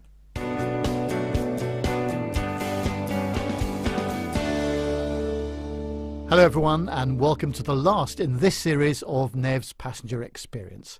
I'll be back with some more interviews in 2018, and I'd just like to thank all of the people around the world that I've spoken to over the last 26 weeks. It's been great fun hearing all about your travels. Well, this week I'm speaking with Ben Smit, whom I met during my travels to Salvador in Brazil, where we had an excellent time, I have to say. However, the start of Ben's journey was marred by his luggage being lost by one of the airlines, and I'm sure that's all happened to some of us at some stage. I began by asking him what had happened and how the airline handled his missing bags. Yeah, I had at the end of October, I had to do a business trip to Salvador, of all places, in Brazil. And to get there, I had a flight from Amsterdam to Sao Paulo, and from Sao Paulo then a connecting flight to Salvador. And on the first bit, everything went okay. It was operated by KLM. Then I arrived at Sao Paulo airport. I had to reclaim my luggage together with a colleague, and so I picked up my stuff from the belt. It arrived pretty quickly. I had a priority tag to my luggage, so I was lucky. So we went to the connecting flight desk to check in, to recheck the luggage. Actually, it was a very nice experience. The guy spoke very well English. He was very nice, and my colleague and myself, we put our stuff on the belt next to each other. And this guy would take care of everything. I actually made a joke with him. I said, "Well, you take good care of it, right?" And he confirmed that. So in good mood, we went to drink something. We took the connecting flight, and when we arrived in Salvador, this was, by the way, this was operated by GOL Airlines, which is a local South American airline, which is a partner of the KLM. When we arrived, my colleague's bag was pretty quick on the belt, so I was positive that mine would follow quite soon, because we were putting them behind next to each other when we checked them in. But until the belt was completely empty and there was nothing anymore that would be added later on, we had to conclude that my luggage was lost, or it was somewhere disappeared, either on the way to Salvador or at the Guarulhos airport in Sao Paulo. Well, anyhow, we were lucky, because just behind us there was a desk where we could announce that we lost our luggage, and there were a couple of desks. For each of the airlines there's a separate one, but it's sad to say there was no one. So it was late, it was 11 p.m, but anyhow there were still flights coming in. We had to find someone, right? Because if you don't fill out such a form, they will not starting the procedure to trace your luggage, etc., etc., and they don't know who I am. So there was another desk that was open, but it was from another airline, and he made me clear that because he was from another airline, he couldn't help me. He didn't also know where the other person was, and by the way, he didn't speak any word of English. So there were people walking around at the airport, a guard or whatever, but none of them spoke English. But we were able to tell them that we needed to have someone at the desk over there. They made some phone calls and said the person is coming, and well, I assumed that the person was coming, but probably he had to come from very far, because it took almost 45 minutes before someone arrived. Made me feel desperate a little bit, because with no luggage in the middle of the night on a deserted airport, you don't feel happy after such a long flight. But anyhow, after 45 minutes a lady arrived, and I was glad to tell her my story, but then she stopped me because she didn't speak any word of English. It's a bit strange when you deal with passengers from all over the world, but I could at least explain what happened. And then she helped me filling out the form, and she had a map with pictures, so I could point out what was in my suitcase, how the suitcase did look like. So that was okay, but given the fact that I had already been out there for an hour or so, I wanted to go to the hotel. So I went away with that form, not knowing what would happen next, but in good faith that things would get well later on. So I had on that form there was a phone number. So the next morning I started to make phone calls. No one was picking up until noon. So at noon there was somebody there, picked up the phone in Portuguese. But I had to, what I did, I read the title of the form that was in Portuguese, so the person knew what it was about, and then she said número, so I could give her the number. And then she mentioned my name, so she had found the record. That was good. And then she said, no, nothing happened. You don't have to call me anymore. We will call your contact details, which is the hotel where you are. So then that was on Sunday. I arrived Saturday night. It was Sunday. all day, no news. So I went out to buy some clothing for at least for a couple of days. How long did it take you to finally get your luggage?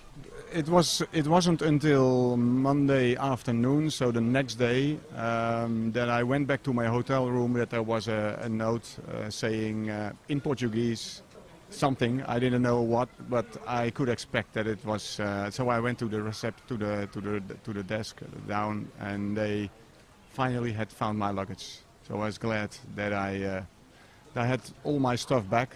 There was nothing missing. I didn't know where the suitcase had been, but at least I was glad to have found it. Is this the first time it's ever happened to you? Yeah, actually, this was the first time in 15 years of regular international travel. Very often I try to not check in luggage, but just carry it on into the plane. But given the fact that I had to stay here for a week, I had so much clothing that I couldn't just take it with me. Tell me about some of your other flying experiences over the years. Well, usually they seem to be very good. I had an exceptional positive one when things went wrong, but they was treated very well with Korea Airlines. A couple of years back, I had to fly from Tokyo to Seoul in Korea, South Korea. And then we had the luck that we had a business class flight. It was a short flight, but hey, I could enjoy the luxuries of a business class, including television and good food.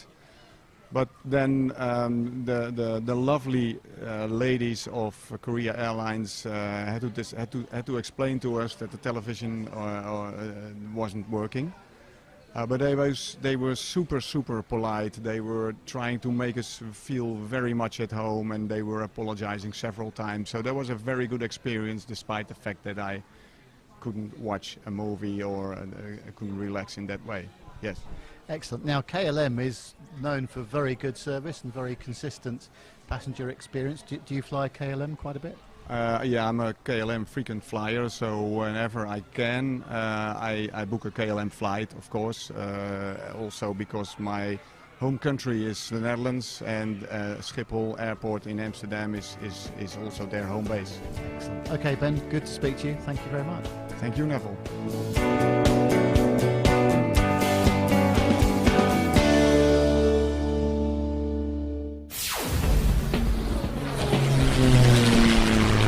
Find this and other great shows at the Aviation Media Network. TheVoicesInYourHead.com.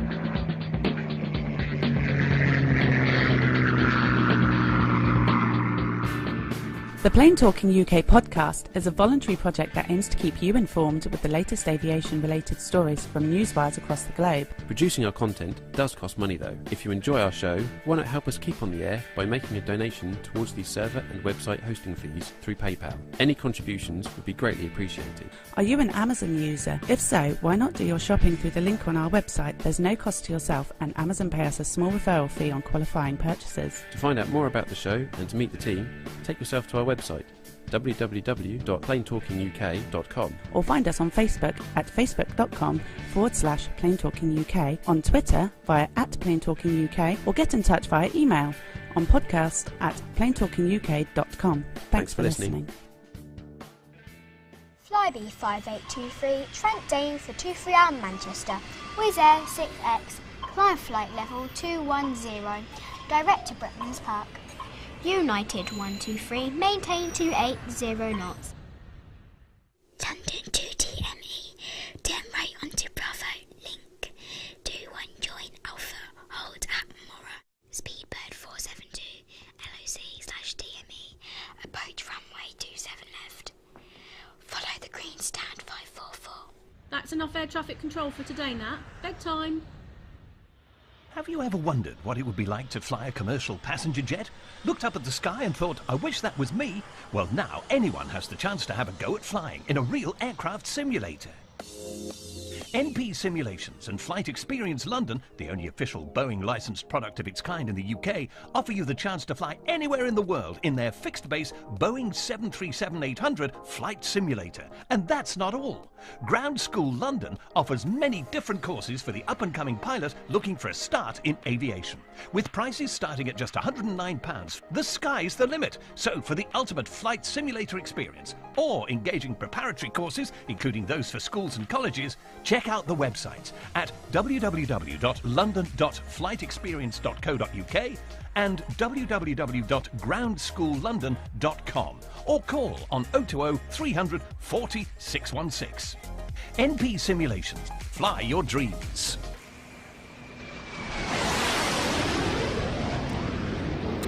Oh, last in the series. I know. Very but he's in the chat room. He is, absolutely. Honestly, Nev, you said you couldn't be here, and he's obviously taken time out from the stag night. That, no, it's because Harry's asleep already. That's Harry's asleep already? Yeah, absolutely. Oh, okay. Yeah. He's hammered basically, and he's currently in an alcohol-induced coma.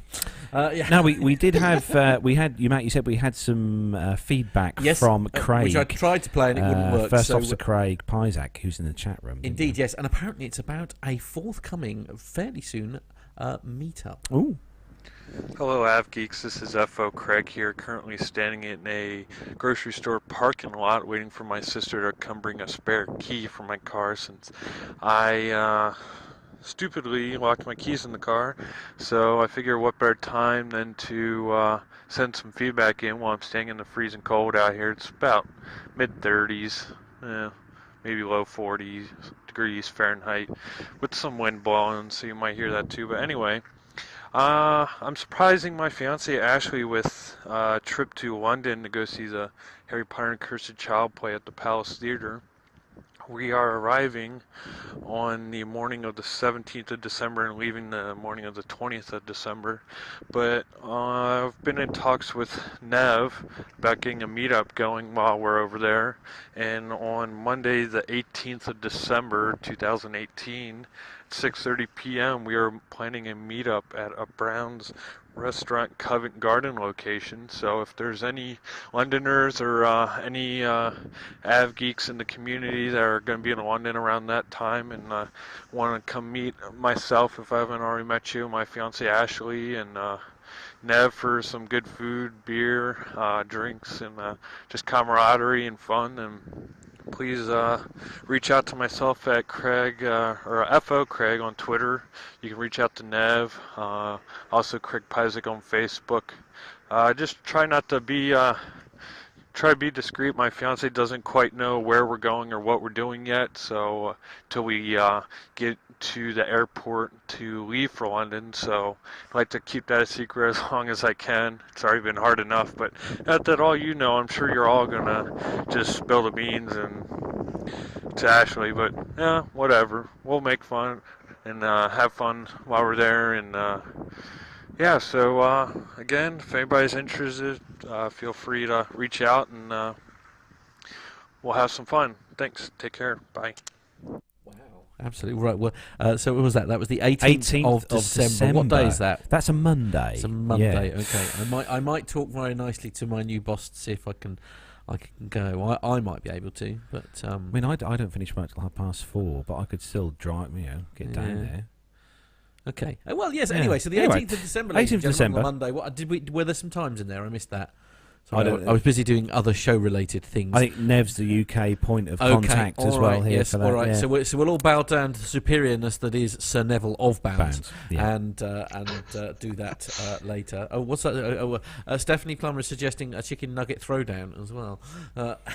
But thank you for that feedback, Craig. Yeah, see, there you are. So you can do it on your mobile phone in the middle of a parking lot in the freezing cold. Anywhere. See? It's really easy. It's really easy to do that. Yeah, I know. Absolutely. So we have got some military news coming up. But some great things. How exciting. I know. But first, would you just put a splash screen up on the screen for us, Matt? What are you trying to do? Give me a nervous breakdown? I know. No is the short answer. a splash screen. Yeah, I can't find one. There we found one. one. There we go. All right. Thank you very much. Okay. So we have been sent in a very special piece of feedback, especially for a certain member of the PTUK team who very recently celebrated a birthday. G-I-T. So here is that piece of feedback.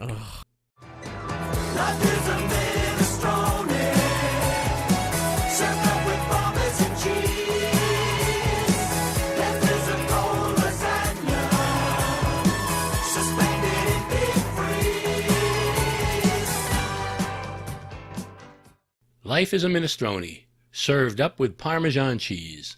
Death is a cold lasagna, suspended in deep freeze.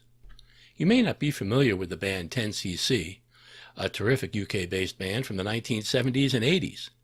If you listen to APG, you may have heard one of their songs that used to be played to introduce Miami Rick after he started flying for Acme Giant. But one of my many favorite songs from 10cc is Life is a Minestrone. Well, I can't speak about the frozen lasagna of death, but I can say that while life may not be a minestrone, minestrone certainly does add to life. Now, I'm not bragging, but I cook a pretty darn good homemade minestrone soup. I can prove it, too. Our good friend Captain Jeff was able to partake of my minestrone soup when we recorded APG episode 246 from the South Portland Kitchen Studios last year. Anyway, in my opinion, while life should definitely include minestrone, I also think that friendship should include a sandwich. Come to think of it, that brings me back to APG episode 246 again, as homemade pot roast sandwiches were included in that show too. Captain Jeff and I shared a couple of them. But that's neither here nor there. Today I'm talking about my sandwich friend, PTUK producer and host, Matt Smith. Among the many things I admire about Matt is his sense of exploration, his desire to learn and try new things. The first time this came to my attention was a bit before Farnborough, 2017. It was then that Matt asked me if he and I could do a segment together, where we could talk about some of my favorite aircraft on display, and explain what it was that made them special to me. I was honored to be asked, and I have fond memories of Matt and I talking about the F-35 engine, the FA-18 Hornet and F-16 Fighting Falcon aircraft, and of course, the beautiful PBY Catalina, Miss Pickup. Over the next few months, Matt continued to explore many other things that were new to him. In a Piper PA-28 with Captain Allen command, Matt worked to overcome his fear of flying. He then agreed to come to Pittsburgh in the USA, his first trip across the pond, and of any great distance on an airplane. To prepare for that, he and Owen took a trip to Toulouse, France, to visit the Airbus factory, but it was also to help Matt feel more comfortable on an airliner. A few months later, Matt took his first trip on a 757 and, traveling by himself, came to the big meetup in Pittsburgh. I have to say I'm really proud of him for that. Now wait a minute, you may be saying, what does this have to do with sandwiches? Well, before Matt came to the USA for his first time, he said he had never eaten at a Wendy's. For those of you outside of the US, Wendy's is the third largest hamburger chain in the country and is best known for their fresh, never frozen, quarter-pound hamburgers that you can order in 3 sizes: a single, just 1 burger patty, a half-pound double, and a 3/4-pound triple. Now, Wendy's also has salads, chicken sandwiches, pretty good French fries, or chips as they're known in the UK, and an ice cream dessert they call a Frosty. Great for dipping French fries, as Dr. Steph can attest to and demonstrated. It's my kind of place, as you can tell, and I had to make sure that Matt had that experience. We managed to pull that together for lunch on our first full day in Pittsburgh. About 10 of us invaded the local Wendy's and placed a huge order. With the encouragement of the crowd, Matt managed to eat an entire triple, a nice portion of chips, a good part of a spicy fried chicken sandwich, and most of a Frosty. This was the beginning of our sandwich friendship. But sandwiches continued in Pittsburgh. You see, Pittsburgh is well known for Primanti Brothers, a restaurant dedicated to sandwiches. But not just any sandwich. Primanti Brothers sandwiches lets you choose the meat you want, then adds cheese, coleslaw, and French fries right on top before covering the sandwich with the other piece of bread. Matt and I shared a table with my Kreplach brother Eric when we went to Primanti Brothers. Matt ordered the pastrami, tasted it, and said it was very good. Something Eric and I were horrified to hear. You see, a little over 5 years ago, Eric and I spent a Sunday afternoon searching out the best pastrami in New Jersey. In fact, if you Google New Jersey Pastrami Tour, You'll find the whole story, complete with pictures. Eric and I knew just by looking at Matt's sandwich that the pastrami he was eating in Pittsburgh was not good, not even really adequate. It was pastrami all right, but by definition only. As sandwich buddies ourselves, Eric and I made it our mission to introduce Matt to what we believe is the best pastrami in the USA. Now, as far as Eric and I are concerned, the best pastrami we've ever had comes from Katz's Delicatessen on Houston Street in Manhattan, a place that's been in business curing pastrami since 1888. Matt was coming to New York in just 6 months, which gave us plenty of time to put our plan into action. After 6 months of planning, the time came to teach Matt, our sandwich friend, what real pastrami is all about. We met him at his hotel lobby and escorted him through the New York City subway system to 2nd Avenue and Houston Street. When we walked up to Katz's, the line to get in was around the block. Thanks to our partner in crime, Tanya Wyman, who had arrived early, we had a spot saved up front. Dave Abbey joined us there, and we were ushered inside almost immediately. After a short wait for a table, we were seated, and Matt and I discussed his meal options. We decided on a pastrami sandwich on seeded rye, a square potato knish, not to be confused with a round knish, a completely different thing, a Dr. Brown's cream soda, and, of course, the full sour pickles and pickled green tomatoes that accompany all good kosher-style deli sandwiches. On top of that, Eric and I decided to split a round kasha knish. I was going to make sure Matt tried part of that too. The food arrived, and Matt applied mustard to his sandwich as instructed. He took a bite, and by the look in his eyes, Eric and I could tell he understood. Matt became a full sandwich friend, as he now really knew pastrami.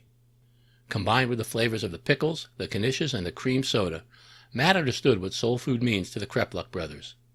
It was just as wonderful to watch Matt enjoy those great flavors as it was for me to taste them myself. So, Matt, welcome to the world of pastrami and kosher-style deli. Thanks for being not just my friend, but also now my sandwich friend, too. I'm not sure if I've given you a gift by bringing you to Katz's, or if I've left you tormented. You see, the likelihood of you finding pastrami as good as that again is very slim, at least until you return to New York City. Happy birthday, Matt, and sweet pastrami dreams. Now just wait until I introduce you to Knubbelwurst.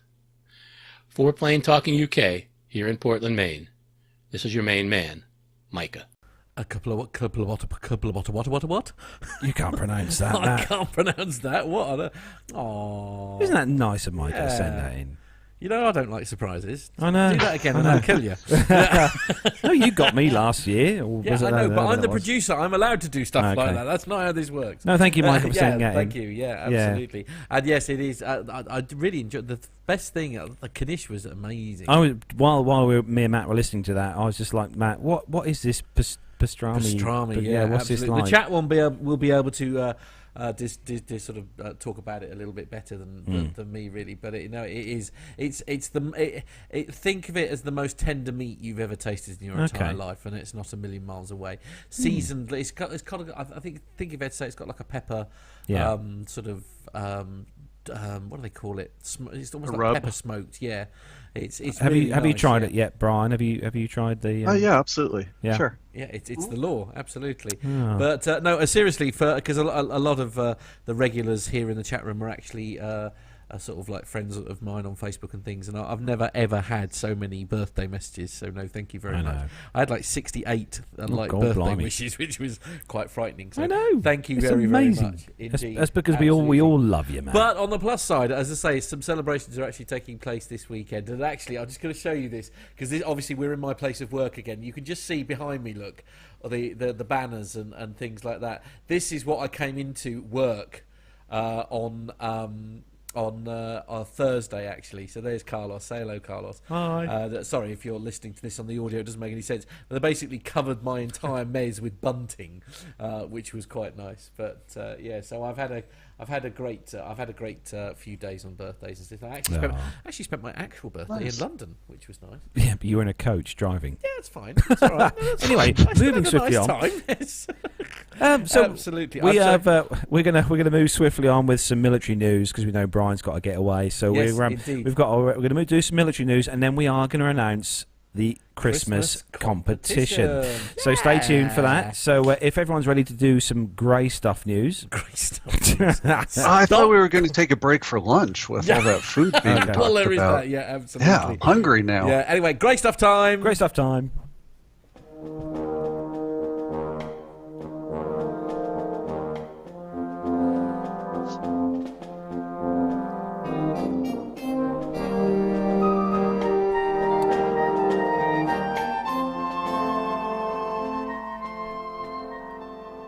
So the first story on the military news segment this week, and I've just noticed, Matt, the temperature's dropped down to 1 degree here. By the temperature. Stop staring at the temperature. I know, 1 degree. So the first news story is on the ITV.com website. The ITV, that's a local news kind of based not anymore, program. It's not, mate. Well, not anymore, but the story it's based itself, out of London, Manchester. Oh, well, it's about Anglia. It used to be. Oh years yes. ago, yeah. Oh, back in the day. Back in the day.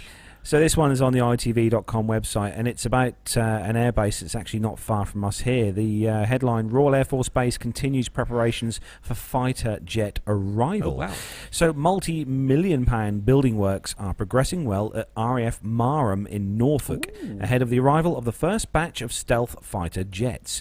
RAF Marham will be the main operating base of the F-35B Lightning II warplanes, with 9 of the aircraft set to touch down in the summer of 2018.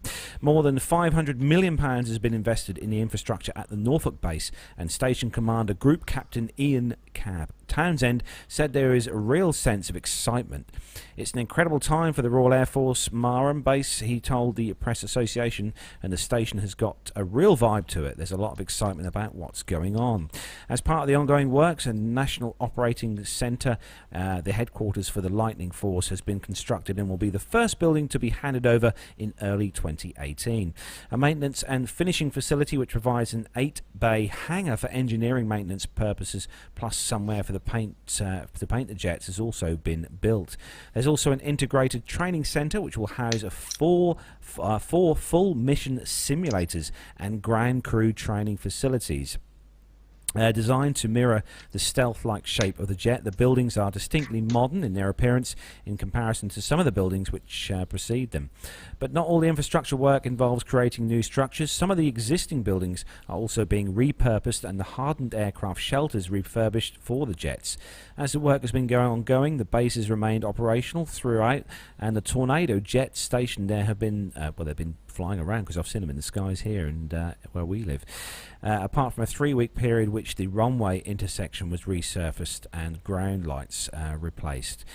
Group Captain Townsend said the infrastructure work going on here for the Lightning cannot affect our ability to sustain a Tornado operation force, so that's a really important part of his job. So the asphalt runway, which is 9,000 feet long, which is currently being used by the Tornadoes, is going to be refurbished and resurfaced once the shorter one is completed. Alongside the work on the runways and taxiways, 3 new vertical landing pads are being constructed using high temperature resistant concrete. Next summer we'll see the Royal Air Force and Royal Navy pilots who are currently training in the United States return as 617 Squadron, the Dam Busters. As you all know, the Dam Busters of 1943 were crews of British, Canadian, Australian and New Zealand American personnel who conducted night bombing raids on the German dams. But the new 617 Squadron will be a combined team of Royal Navy and Royal Air Force personnel who will be flying from both land and sea. They're going to be based at RAF Marham and deployed on the Queen Elizabeth class carriers, forming an integral part of the Carrier Strike Group. And he said that 2018 is going to be an exciting year with the centenary of the Royal Air Force and the 75th anniversary of 617 Squadron. The UK has 13 F-35Bs in the United States being tested ahead of flight trials off the ship next year, with one more plane being delivered by the end of 2017. So it's exciting times here for us, definitely in Norfolk. These are local to us.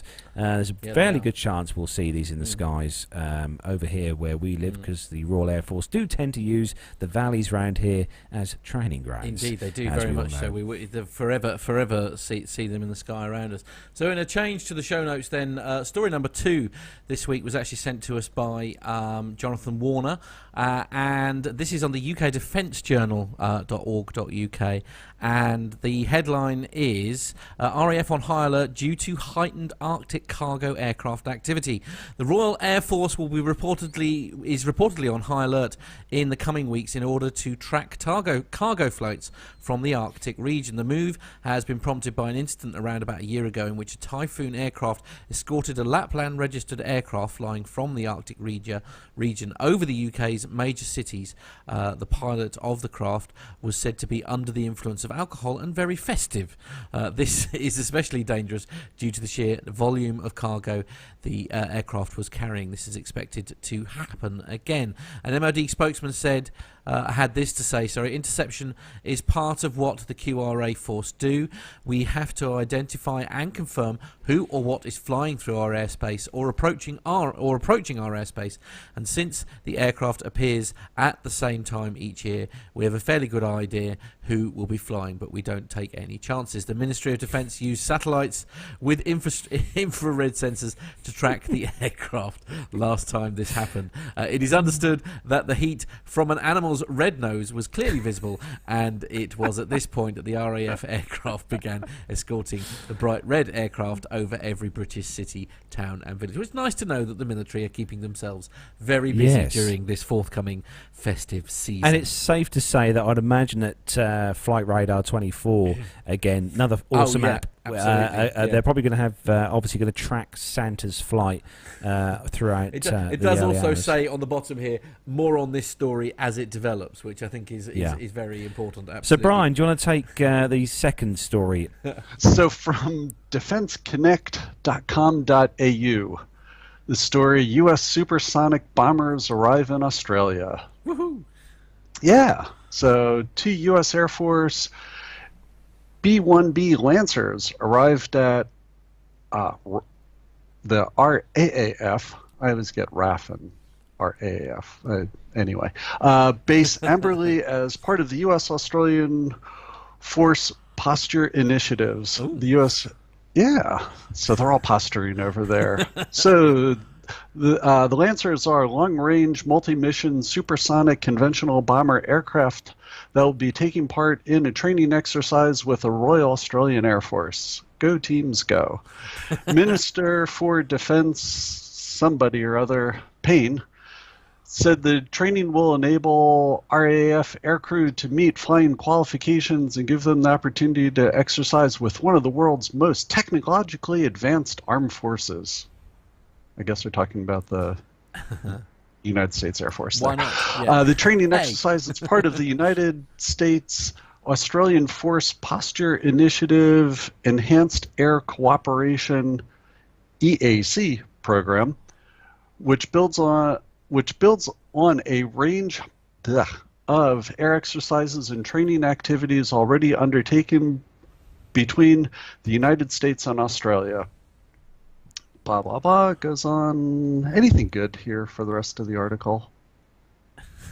It's not a very well written story, is it? Let's be honest. This is what, seriously, boys and girls, if you are writing military stories, one of the reasons why we don't feature them very often is purely and simply because they are quite often so badly written that they make it very difficult for you to read. Which is just a bit of a nightmare. But with this, talking about the story, actually, the B-1 Lancer, if you remember a few weeks back, this is an aircraft that Jonathan Warner took a picture of. Yeah. And he posted, I think that was when he was standing there with his latest addition to his family in his arms. And I'm pretty sure it was the B-1B Lancer that he took a photo, like a selfie of, as the B-1 was flying over the top of him. Yeah. So, and I think now see that I think is a beautiful aircraft. Yeah. I actually like that. And for every once in a while, when the Rose Parade happens here in Pasadena, we'll have a B-1 and a B-2 as part of the flyover, and that's always fun. when that happens. So it's nice having them in my backyard. Oh, all right, absolutely. Rick Bell. Hello, Captain Rick Bell. Yes. He says the B1B can't go supersonic unless it's in reheat. There we go. There's a bit of chat going on in the chat room there, so greetings to you. They're all having a good chat in there. So we are going to move on then start to wrap up the show, but we have obviously got to announce our Christmas competition for this year. Yes. As we said, we would obviously bring you the details this week on the show. So as it is drawing very close to Christmas time already. Yeah, indeed. We have got a Christmas competition coming up, so we're going to Are you going to tell them what all the prizes are and everything? Yeah, so we've pulled the we've just gone all out here this year with the prizes this year. I think we have. I think they're very good prizes. Okay. And so the prizes this year for the Christmas competition.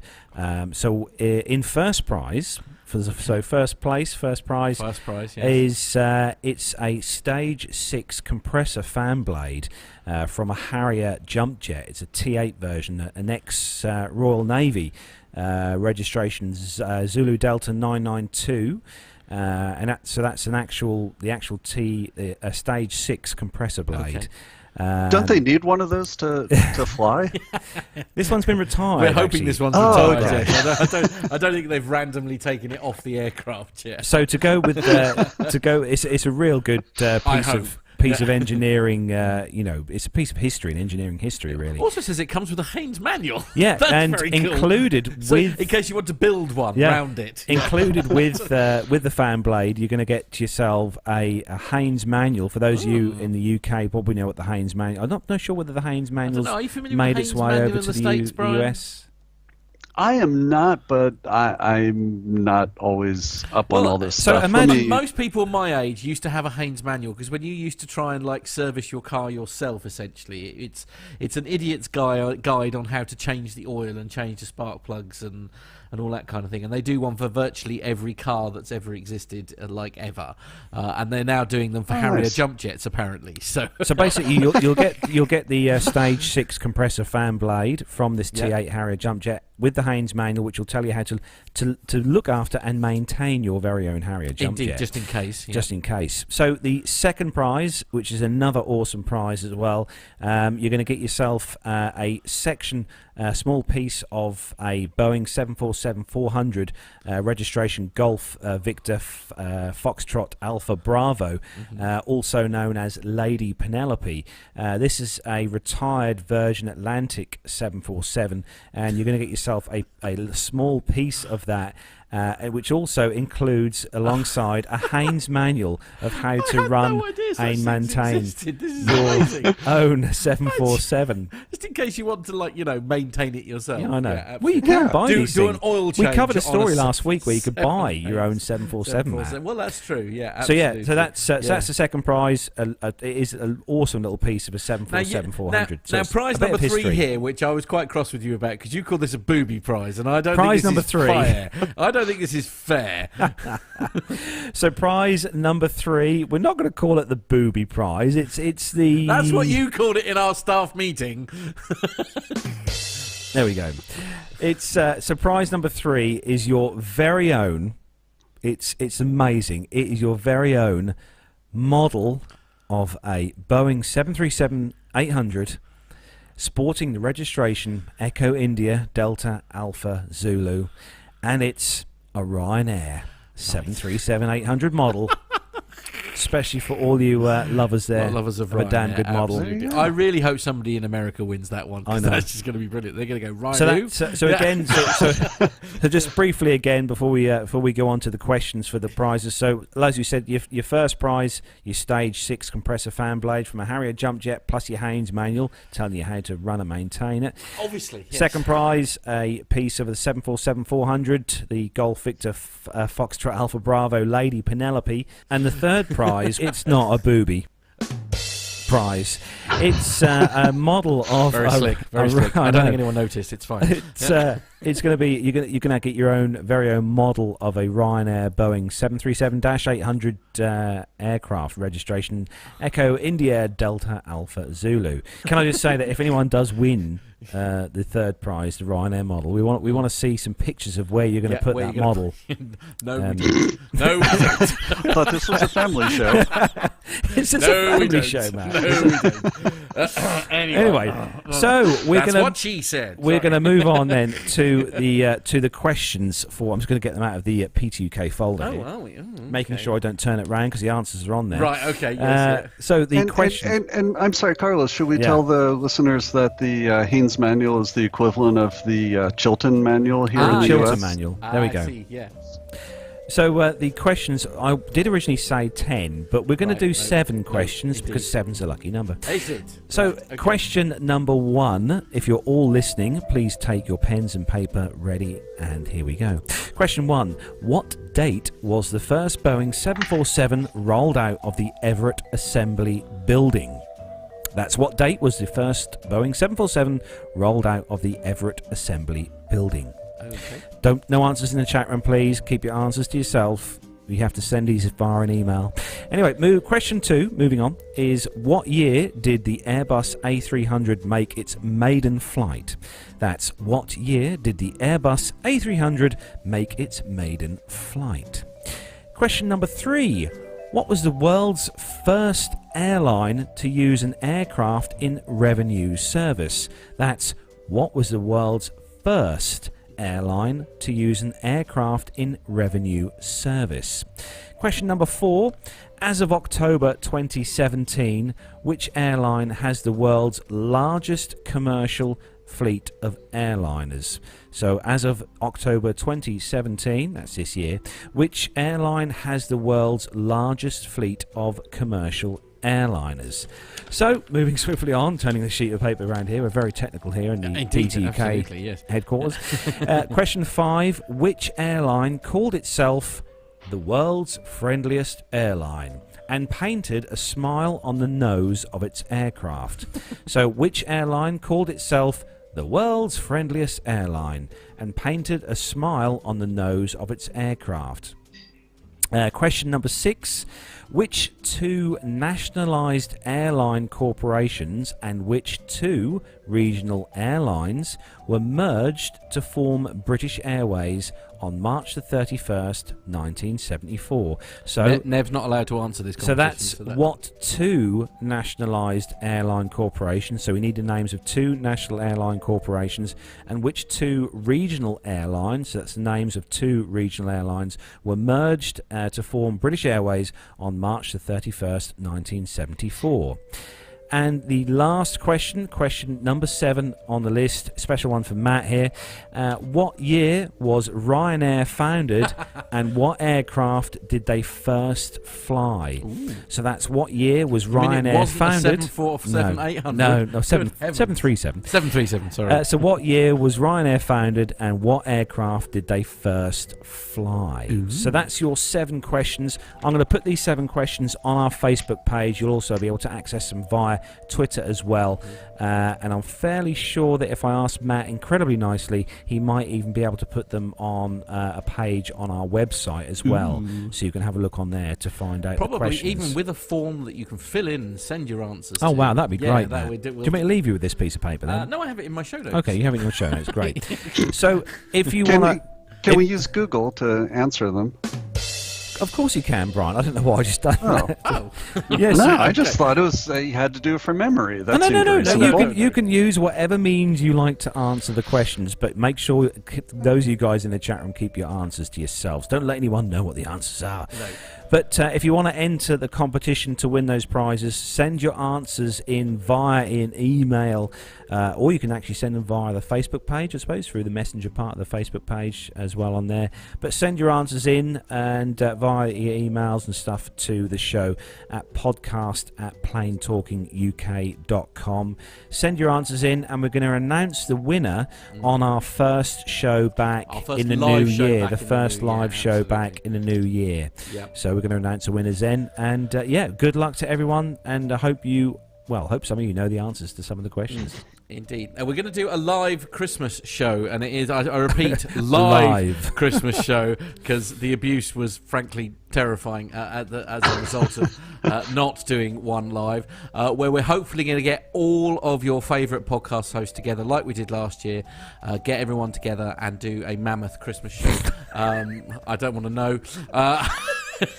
So I was just scrolling back through the chat room, and I just saw Jen Niffer put that she would love the Ryanair model, and Shorty Crosgrove said yes, hanging from the ceiling in flames. Oh, no, there's no need for that.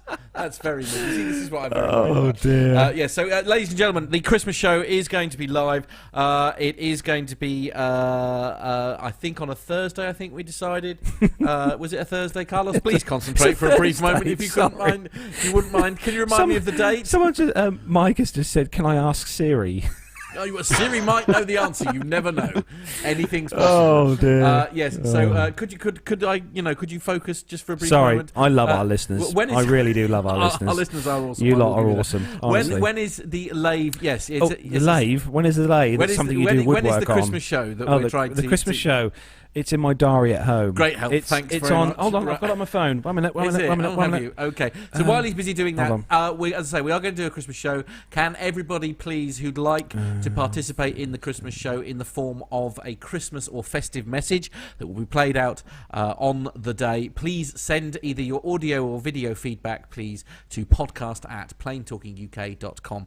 That's podcast@planetalkinguk.com. We are now obviously in December, so it is very important that you get it to us as soon as you can, so that I've got time to sort it out. Apparently, it's so I better hurry up and listen to all the shows so I can so you can participate. Catch up. Absolutely. So it's the 21st. Apparently, Shorty Cosgrove says it's the 21st of Thursday. That just proves a point there. That the chat listeners room are officially awesome. Awesome. Yeah, absolutely. 21st. So that's a Thursday, the 21st of December.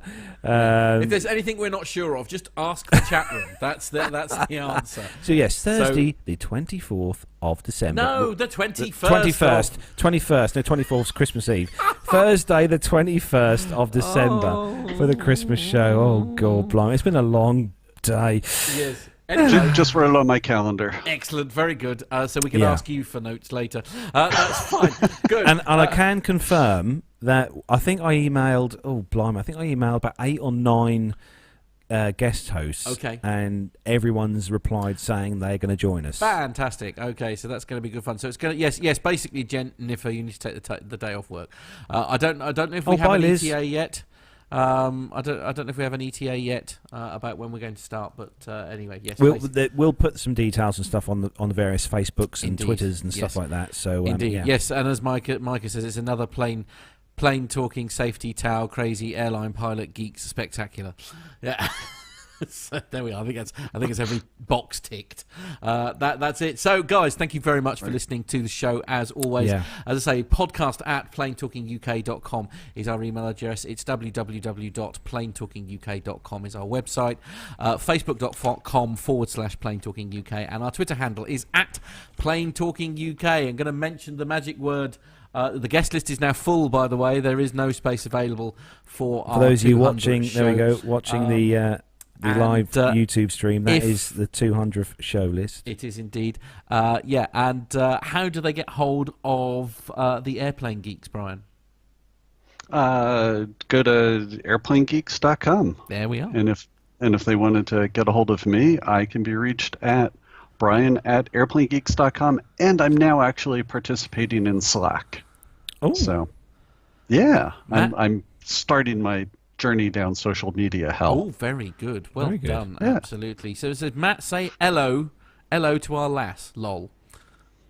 Anyway, that is where we bring episode number 190. Wait, Matt, I actually had one other thing to say. Oh, go on, Brian. I keep watching the TV. I'm sorry, this is really confusing. No, because it's Christmas time and it's the giving time of year. It takes an awful lot to put together these shows, as I'm way too familiar with. And I believe all of us have donation buttons on our website, and it would be wonderful if people could share in the Christmas joy and give a donation to to their favorite podcast of choice, or all of us, either way. It just helps. It does, producing these shows makes it so much easier, and we really appreciate any contributions that people can give to the show of your choice. And I know from our personal experience, I mean, if it hadn't have been for the help of our wonderful listeners, then lots of things that we did this year wouldn't have been possible. So we'd be streaming in 240 by 180. By 180, yeah, absolutely. You're a bit low res, but no, it is. Hello, Thundersword. Indeed. In the chat room. Okay, in Finland. Is that like Thundercats only? No, Thundersword in Finland. God, Thundercats! I used to love Thundercats. Anyway, that is, I'm afraid, sorry, Thundersword. It is time for us to go. So it's near the end of the show. Yeah, indeed. So we're gonna say a massive thanks to Brian for joining us on the show tonight. Brian, thank you very, very much indeed, and I hope you have a fantastic weekend. Indeed. From all of us here in the studio, it is time, and obviously have a great weekend, everyone. Say goodbye. Bye. Good night.